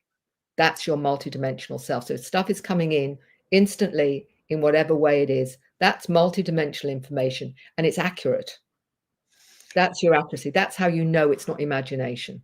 Okay. Because imagination requires thought. Okay. So it's instant. That's very good. That's very good. That'll help people here too, because discern that, because I could sit here and I could say, I want to think about an invention, and I could think about something, and eventually I probably come up with something in my head. But the way you're talking about it is like it's instant. It's not even a thought. It's just Yeah. in your head. It's there. Yeah. That's Okay. how you operate clairvoyantly or clairaudiently if you're a channel or whatever. It's really important that you don't let your thinking side get in the way, because you're actually coloring the information. If you get something coming in and then you think about it, you're actually altering the data and the So is integrity. that why they talk about syncing both sides of the brain together with hemisync? Because you want the brain to work as a whole It's instead of two in separate. it's in alignment then, because with left brain, you think before you speak. Okay. Right brain, you speak before you think. So you're actually working in alignment when you're working together with both, because it's just knowing the difference. What is my thinking self making of this? What is my intuitive self showing me? Okay. And And have you seen that on equipment, like when they're doing these kind of no, things, or is it? I I haven't mean, seen it on equipment. It's through experience and okay. through my own working with people, and my own experience of that as well. Is that it's something you work out for yourself. You can see very clearly, because people who are opening up multidimensionally often get confused. Did I think that, or did I Yeah. create that, or did that actually come from a source that's beyond me, my higher self, or a spirit guide, or a gate, whatever name you want to give the intelligences that work with you. It's knowing how they operate. And it's actually very simple. It's just that that you can't, it's important that you don't think and edit something that's coming in clearly on another side of yourself. If that information's coming in, the worst thing you can do is then edit it, because you're getting in the way of the integrity of the information. Because you Okay. think, oh, I can't say that. It's a bit like in hypnosis, when you take somebody to their subconscious and they're recalling an incident or whatever. You don't get in the way of that by letting your left brain in and saying, oh, well, you can't say that because that can't possibly be real. And as soon as you do that, you're actually blocking the subconscious of giving you the information clearly, because what the subconscious does is literally, without editing, records whatever your experiences are. That doesn't edit anything. It's only when you bring the left brain in to say, oh, I can't really say that, or that's a bit weird. No, I'll just miss that bit out.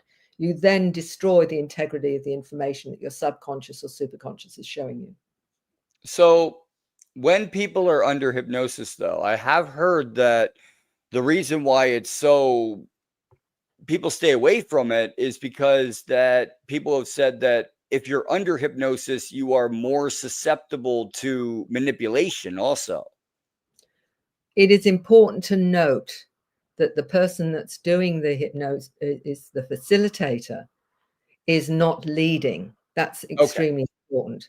So, for example, if I'm saying to somebody, right, they're seeing maybe a bright light or whatever, the question I would be asking is, what happens next? I'm not telling Okay. them next. I'm not telling them to create something, and then they might be on the craft. What do you see in front of you? I'm not telling them anything other than, tell me what you're seeing. And they may say, well, I'm looking to the right, and I'm saying, what's there? What are you You're like seeing? guiding the story along. All you're doing is facilitating the movement of their experience, Yes. so that they've got someone to facilitate. Otherwise they can be a bit lost. What do I look at next? I might say to them, look down at your feet. What are you standing on? So it's very much, you're not telling them what to see. What you're doing is just saying, let's walk along this path, and you tell me what you see as we walk along this path. So you're just giving them the instruction to see what they need to see. Okay, so now what's happening next? What are you experiencing? What are you feeling? Okay. But you're not telling them what to feel. You're not telling them what to see in any of it. Okay. So hypnosis would work and be good with the right kind of Well, you've got to have someone who knows what they're facilitation. doing. They've got to know what they're doing. Okay. Because if you go in there and you're trying to influence what is actually going on there, or whatever, then you're not doing your job as a hypnotherapist, because the idea is to get the most accurate information in hypnosis from the subconscious possible, which means that you just facilitate the process. You don't tell anyone how to do or see or understand anything. And I would say to them, if I said to them, have you on any level consented to this? And they say yes. And then I will say to them, does that make sense to you? And they will might say yes or no. I'm not there to judge any of the information. I'm not there to tell them what to see or how to understand it. That's their job. This is their experience, and they can interpret it however they choose to. They may decide to dismiss it all and say, well, it's all a load of rubbish. That's up to them. It's not for me to say one way or another. I'm just there as a facilitator to give them a window or a portal into their experience. Okay. All right. No, that makes perfect sense, because I've heard it both ways. I've heard it, you have to be careful, because get the right kind of facilitator, because they can put stuff in there, and then they can say something didn't happen. It can be either way.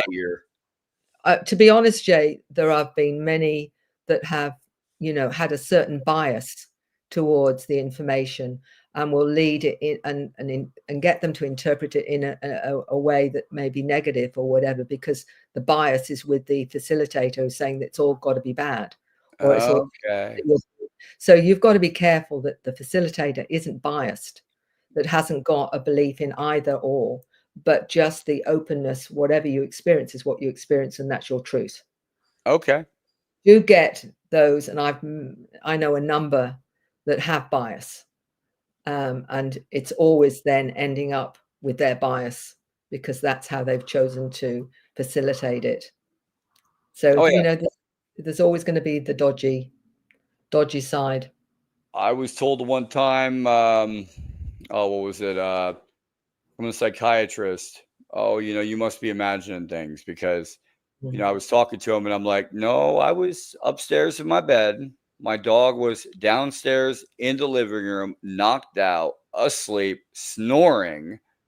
And I was in my bed, and I was thinking to myself, I was like, princess, come on up. It's time to go to bed. And all of a sudden I hear her running up the steps. I'm like, there's no way that just worked, but it did.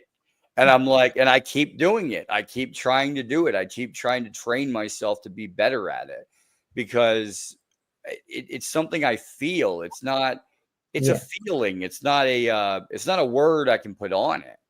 It's just, I can think it and be like, and she'll know what I'm thinking. Yeah. Oh, I think that what is important here is for people to start trusting that those other senses, that knowing, that feeling, that sensing.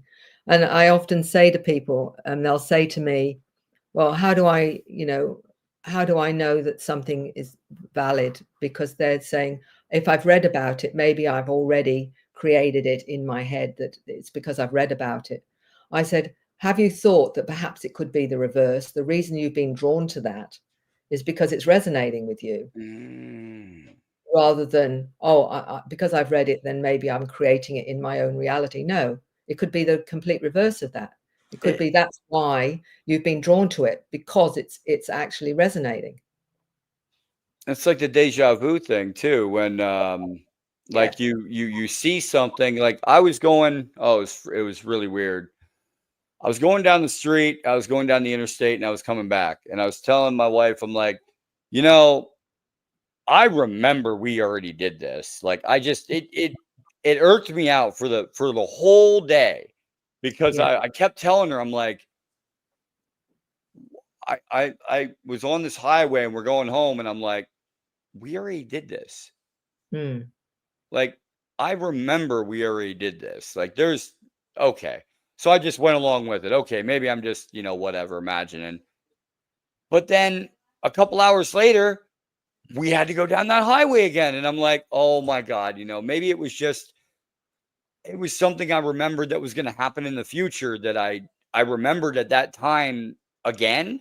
And it was just deja vu. Is that kind of what I'm thinking? Yeah, I think sometimes we tap into other timelines, because they say that we're having multiple experiences at the same time with just small variations of Yeah, it was different. like I imagine myself going down the road and 4 hours later at the Yeah, same time. yeah.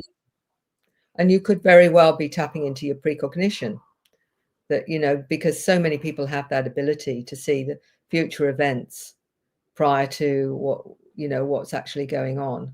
And that happens with many, many people. They have this Okay. ability. You can tap into other timelines quite well as well, in the sense that when you become more aware of how it works, you can even go into your own past lives. That's what is actually quite easy to do once somebody is receptive to that, is to, okay, I want to experience whether or not I've had a lifetime at some particular point. And they will actually go into that and see themselves in a different form. They'll see how they lived. And one of the interesting things that I actually ask when somebody's gone into a past life, and take them to actually seating at a table with their family in the past life. And then they may have brother and sister, they may have a mum and dad. And then I say, now look into the eyes of the individuals that you're seeing in that past life, and do you recognize anyone when you look at them? And they will get quite freaked out, because they'll say, when I'm looking into the eyes of my brother in this life, it's my sister or it's my mum, and I can Mm. see my mum in her. Because what it's demonstrating to me, in my opinion, is that we connect with soul families, and that we actually reincarnate with often soul families, so that when you go to a past life, you can often see an energy that connects you to someone in this present life. And it can be quite surprising. They might say, I'm looking at my dad's eyes in that medieval lifetime, and it's reminding me of my brother, Yep. or my Auntie Joan, or my whatever. And what I'm doing is really just giving them a sense of the greater, that what the soul is doing in terms of connecting to soul family that is And going with you through different lifetimes. and now on that same concept of the soul, we have someone in here, Mr. Nobody, he's in here as well in the chat room. He's a good Mm, friend of mine. He had lost his aunt, he had lost his dog, best friend. yeah. Is that animal still with him? Their spirit still with him? I can tell you of a veterinary surgeon who actually told me, now a couple of years ago, she first told me that she not only, when a pet is sick, she can translate what the pet is saying to the owners, but not Oh, only if they passed on, she can actually give them a message from the animal, the pet that's passed on to the owners as well. So she can tap into that, and she's a veterinary surgeon. So it's quite brave of her to admit that she can communicate with animals. But I've met children that communicate with animals. I've met other adults and whatever. There is no doubt that when you've got a connection to a particular animal spirit, that in many cases they're always around. They're always with you, because they've got that soul connection to you. So I've got absolutely no doubts, if he's feeling that it's true. yeah. He's been going through a lot, as far as everything health wise, and then his best friend, his dog, had passed away, and he's just he wants to try to feel the connection again, but is having a hard time trying to, I guess, shed those feelings to actually get to what he needs to do, like the core mission, I guess, healing. The thing is, what can get in the way, Jay, of connecting is our own grief. And that can sometimes get in the way of us connecting to those that we love, because the grief creates a barrier of energy, of emotion. When we let go and we come to acceptance, then we can often feel their energy and their presence and what have you. And I remember a case that was very like that, where the guy had lost his family member through suicide, and he found he couldn't connect to his guides and his support, his non-physical support. And his brother came through and said, It's because you won't let go of the grief of losing me, and saying, when you accept that this has happened and it's my choice, that I went when I did. And as soon as he did that, he was able to connect to his guides again, that he'd released the grief. The grief creates the barrier. So we move past grief by acknowledging the existence of the other. Yeah, and knowing that they're always with us. If we've got a soul connection, whether it's a pet, or whether it's a family member, or a friend, or whatever it is, the grief just makes it harder for them to connect with you. Often they'll connect to you through dream state. They'll actually come to you through dreams as one way they can reach you.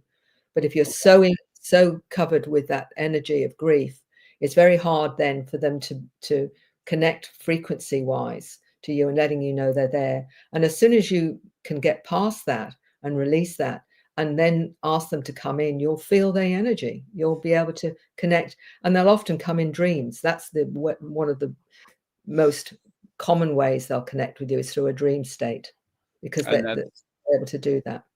Yeah, and that's what I believe as well, man, because that's the easiest way for them to connect with you. And Mr. Nobody, it's not a problem. You don't have to worry about it. This is what the podcast is here for, to ask these questions that that bother you, that you need answers for. And, I've got you, Mr. Nobody, 100%. He called me a couple months ago, when his pet had passed, and I helped him through that. And he was still going through it. So I told him, that you were coming on, and it'd be a good idea to, to ask questions about, the spiritual afterlife, and, animals, and, different things like that, because he wants to have that connection again. He just doesn't know how to push forward, but I thank you, ma'am, for letting him know that. You're welcome. Yeah. He thanks you too. Thank you. You're welcome. It's so important for us to realize they don't go anywhere. They're just in a different frequency. That's all. I believe that 100%. 100%. Yep, 100% for him too. So, how do we navigate then between 3D and higher? I mean, is it a mental awareness state, or is it just a spiritual awakening all at once? It's an awakening of the spirit, I believe, and our abilities and our awareness that is encoded within us, both biologically as well as energetically and what have you. I grew up thinking only certain people were gifted, that were able to tap into other realms and spirits, etc., and what have you, and believing myself to be far too normal and to ever be able to access any of this. I learned differently. I learned through a series of classes, and spent 3 years working on that other level, and realized that I was like everyone, that we all have this potential within us. The only thing stopping it is the willingness to explore it and trust it, or not knowing how to do it, because it's there innate, I believe, in all of us. And we can trust more in yourself. Your intuition. I meet many that are coming to me that are highly intuitive, that are feeling energies, orbs, communicating with orbs, or being aware of going somewhere. But the final thing that they are not doing is actually communicating telepathically in a way where they're actually having a dialogue, rather than just waiting for downloads. You can actually start communicating as well telepathically. And once you start doing that, you can find out who supports you, who is your main source apart from your higher self. Well, we've all got guides. Every one of us has life guides, as well as other spirit, I call it the spirit team, that come and go, but you've got a life guide, or I call it a gatekeeper. Who is that gatekeeper? Why are they with you? Why do they support you? How do they help you? What are the gifts that they have? You want the bio. You want to know who they are. And you can actually find that all out once you know how it works, how it operates, with your multidimensional self. And sometimes it will come in an auditory way. It may come in as visual. It may come in as both. It may come in as a knowing, a sensing, a feeling. All of that's information. But you've got to ask the question. And you've got to be receptive to asking the question and knowing that you can do this, because everyone can. I mean, nobody learns how to breathe, do they? You automatically know how to breathe. Well, this is the same thing. It's just that it's been suppressed and you've been told that it's not okay, or it's your imagination, or you're going to go crazy, or you're going to go weird, or all those kind of programs that come from religion or come from science or come from psychology or come from all these programs that really distancing you from actually your connection to soul and to the non-physical world. But all of that is there. It's just, how do you communicate? Well, we can all do it. So less materialism, more nature, more hiking, more outdoors, more. Well, that enables you to connect to a healthier environment. Okay. But it's the programming that gets in the way primarily, because the program says it's not okay unless it's your five senses. Well, that's nonsense. That's absolute nonsense. That's because, true. You know, that's what stops us from trusting the intuition, the knowing, the sensing, the feeling, and those downloads of information come in. So it's like, so are we living simultaneous lifetimes at once then, like we were talking about before? Like, I think it's living 100 lives, but it could be possible. The way that I was shown it, to simplify it, was, if you like, you've got the hand, which is the oversoul, but we have aspects of ourselves living all different lives simultaneously. Only probably a lot more than that, the five. Probably, I mean, it could be infinite for all I know. But so you've got an oversoul that has the capacity to experience multiple lifetimes all at the same time. But that's just my sense of it, or my understanding of it. It may fit for some, it may resonate for some, it may not for others. I mean, I believe anything is possible, because we don't know what's impossible, because we don't know what's possible. That's very true. And it's going to take us a long time to know. And very much rigorous scientific data. Like, we're going to have to do more science based on consciousness instead of science based on materialism. Yeah. And that's happening because things like near-death experiences, out of body, astral traveling, remote viewing, energy healing, all of those ways are now talking about consciousness. The telepathy tapes are another one. They're showing you that we're much greater and have so much more potential than we ever thought. And that consciousness may not be held in our physical system, but actually is a field that we're surrounded by. And that's how we tap into it. But we've got to know, what have we got, what's the interface to allow us to tap into it? And I call this the brain, the modem, really. Is the modem to the interface to the field of consciousness. Yep. And I am 100% on board with you on that one, because this is the way I think of it too, is you have people out there that say, the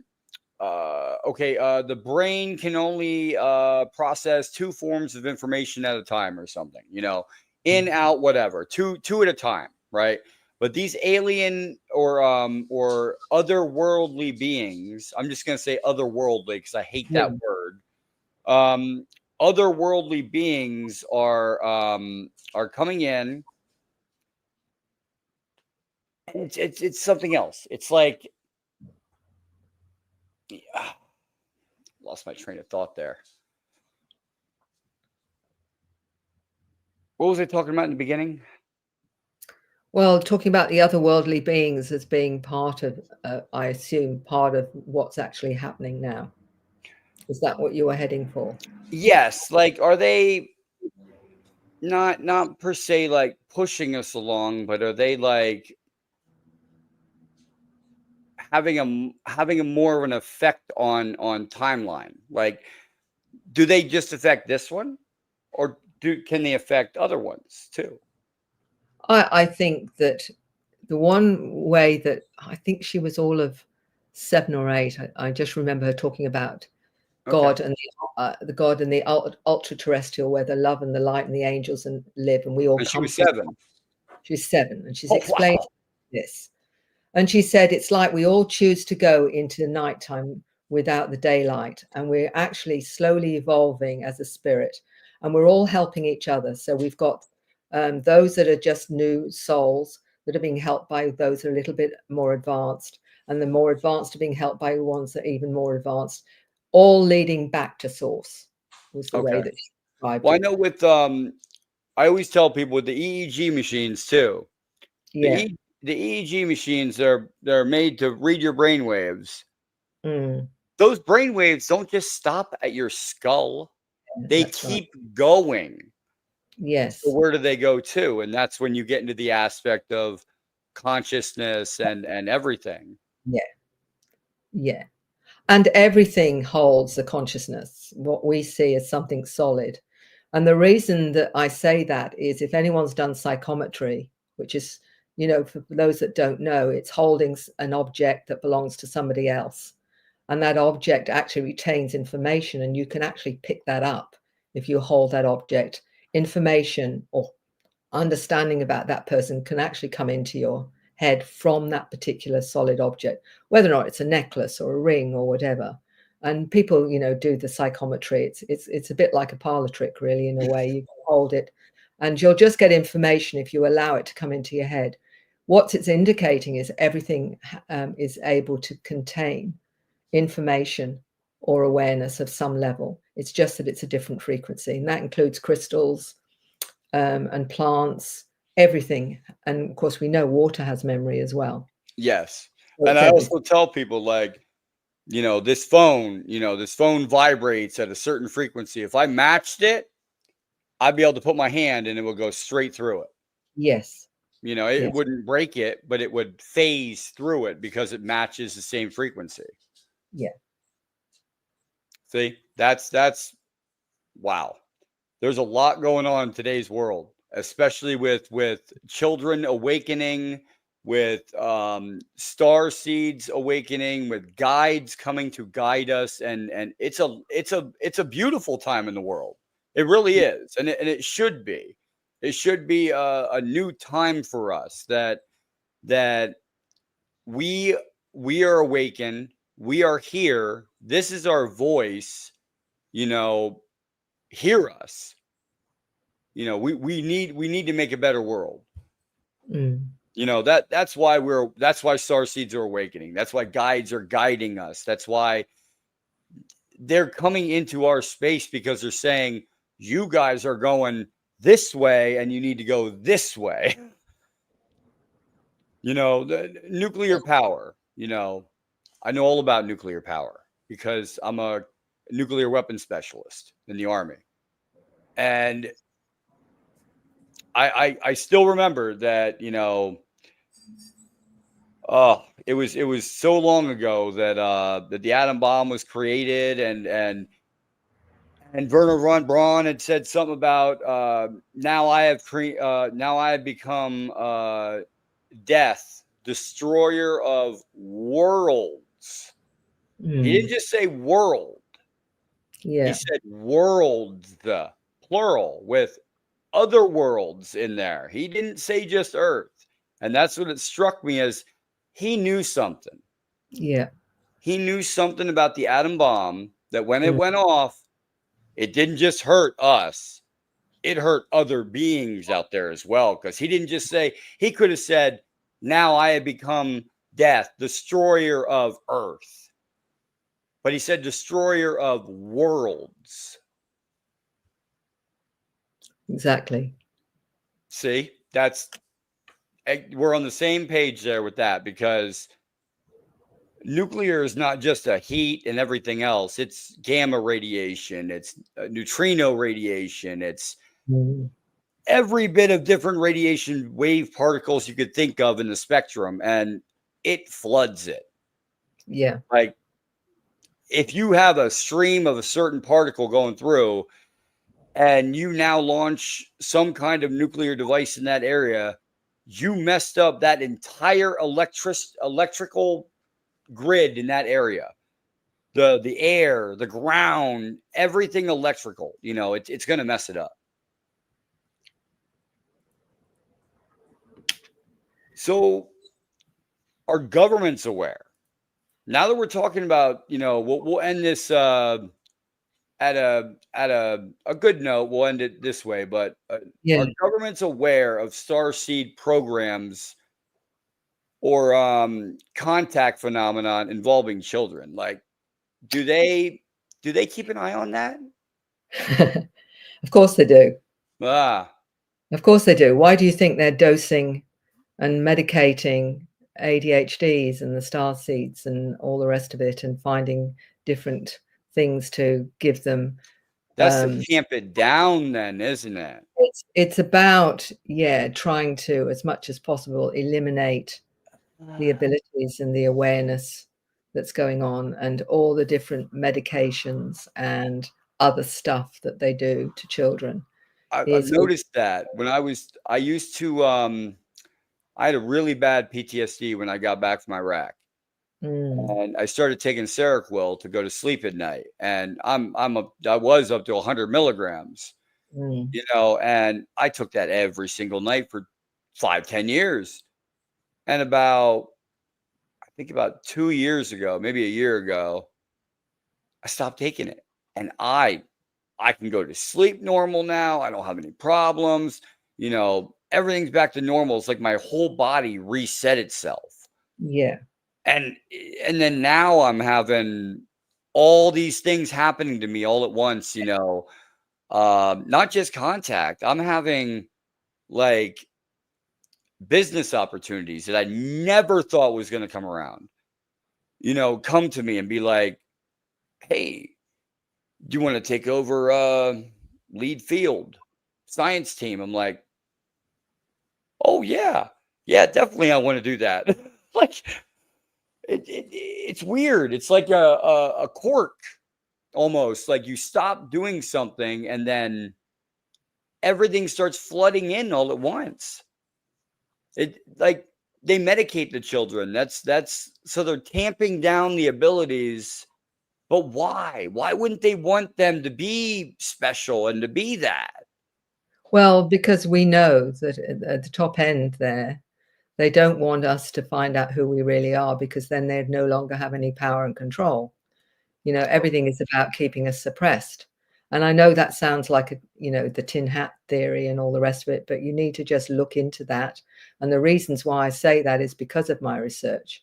And the fact is that we still have technologies they're not giving us that give us free energy and healing techniques and what have you that they have, which are hidden, because of what they've done with the technologies they found with the craft that have, that have landed and whatever. They've reverse engineered so much, the computer chip, night I'll give vision. you a key example.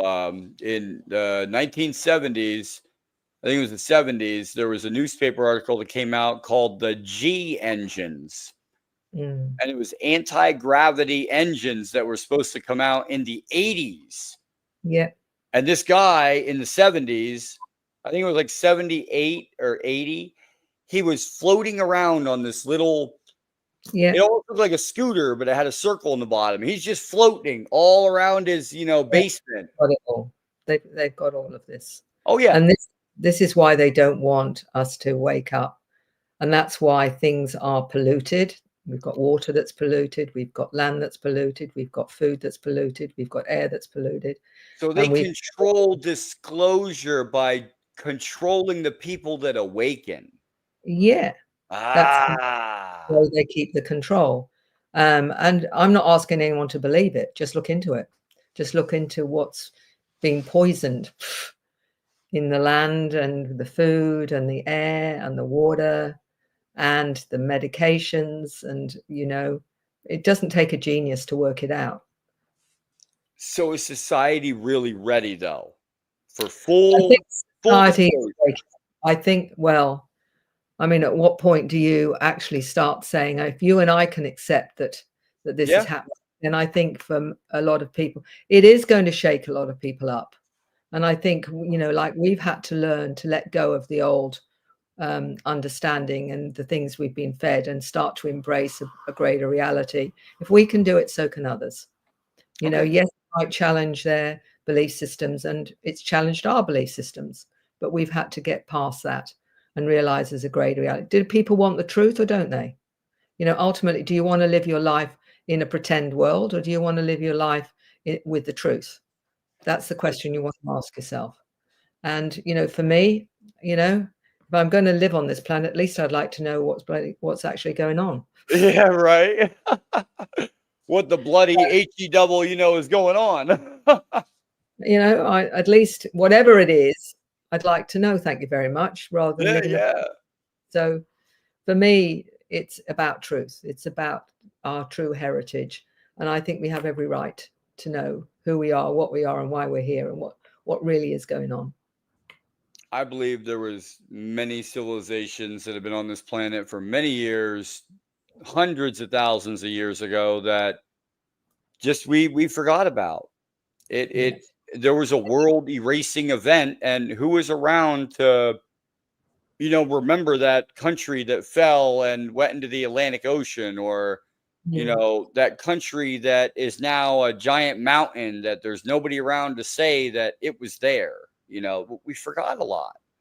And we're just now starting to wake up to the fact that technologies back then, we had it. We had it back then, but we lost it. It's like lost technology. Yeah, Jay, as a kind of final thing, I'd like to say to people, look, really, this is an amazing time of revealing, of knowing the truth. And I think we've all been born because we want to be part of that. And to embrace that means we're embracing our true selves and the potential that we all are.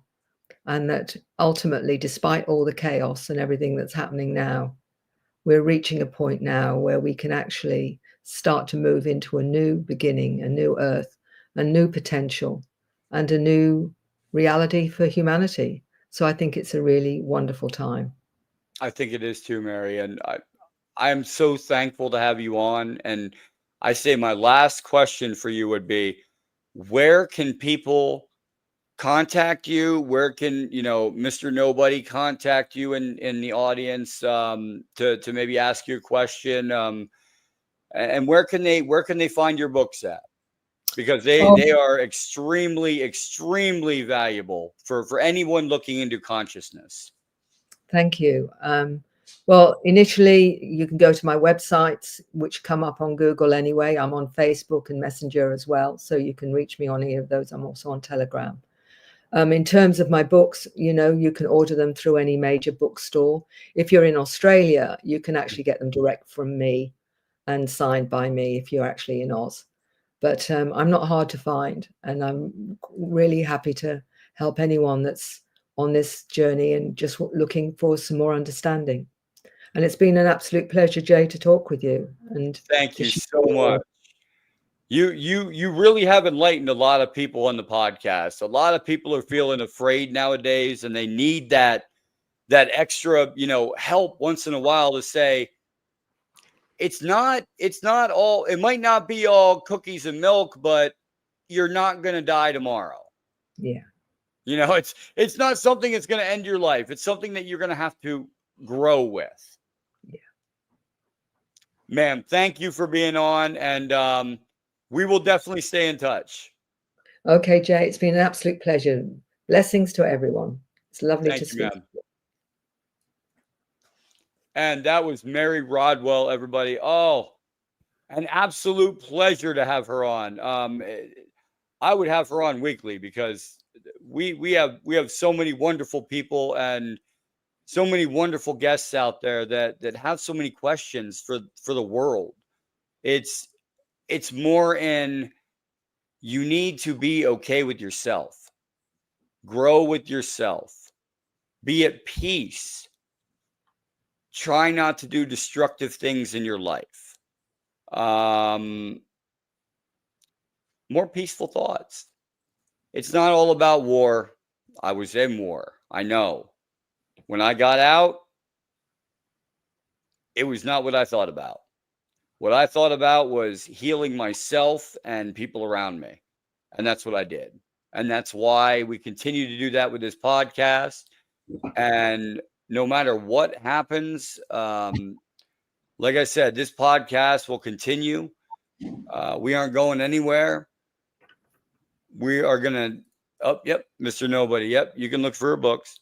And I'll get a hold of you, actually, Mr. Nobody, and tell you where you can find them. We need to grow as people.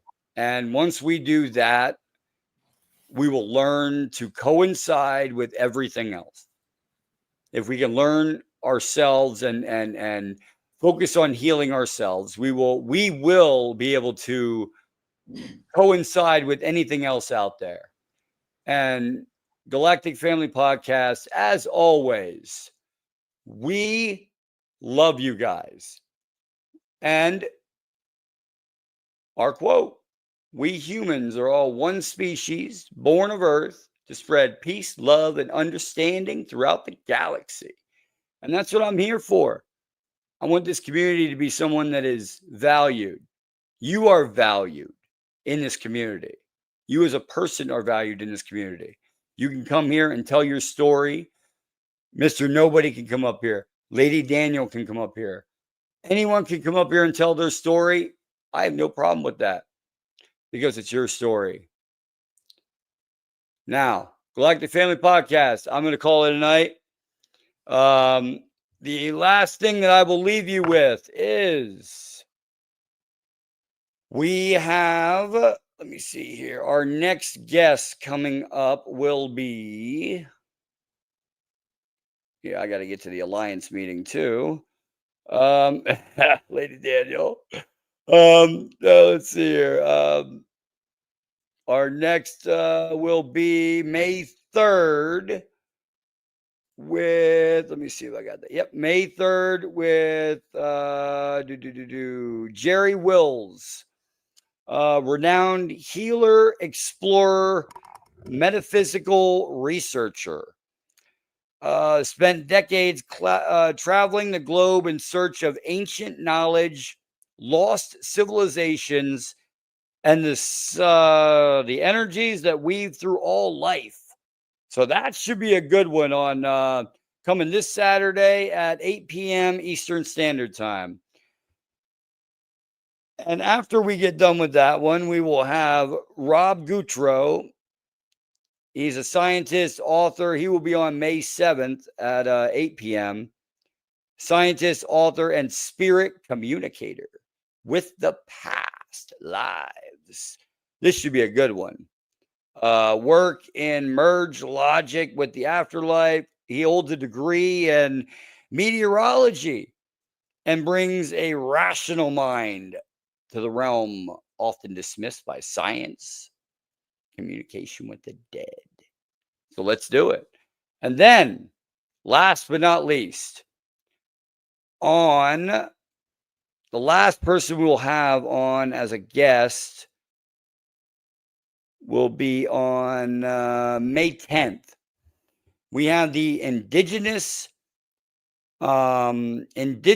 Council of the Elders for the Indian Nation. I'm going to get all that next. I'll get that figured out before the podcast because that's a big one. It's like the Indian Council of something rivers. It's like huge. North America, Canada, and South America. So this guy is going to come on and talk about ancient histories of the American Indian, ancient histories of the Palawa Indian, Canada, South America, Aztecs, ancient history, ancient knowledge. It's going to be awesome. Then after that, I got a real treat for you, podcast friends, podcast family. We are going on a live in the field investigation. It's going to be a CE5 meditation in the field with live show. It'll be a live show that night. There will be no show on the 14th of May. Okay, that'd be Wednesday, the 14th of May. There's no show. We're doing a live on the spot location on the 17th on Saturday. It'll be live. I'm going to say 1 or 2 o'clock p.m. Eastern Standard Time. We'll be live at location, and we're going all night. All night. We're doing CE5 meditation. We're doing the Hemisync method. We're doing high frequency generation method with different frequencies that I'm going to be putting out on the high frequency generator that I have. We're going to be doing all of that on the 17th. And also another wonderful friend of mine is going to be joining us.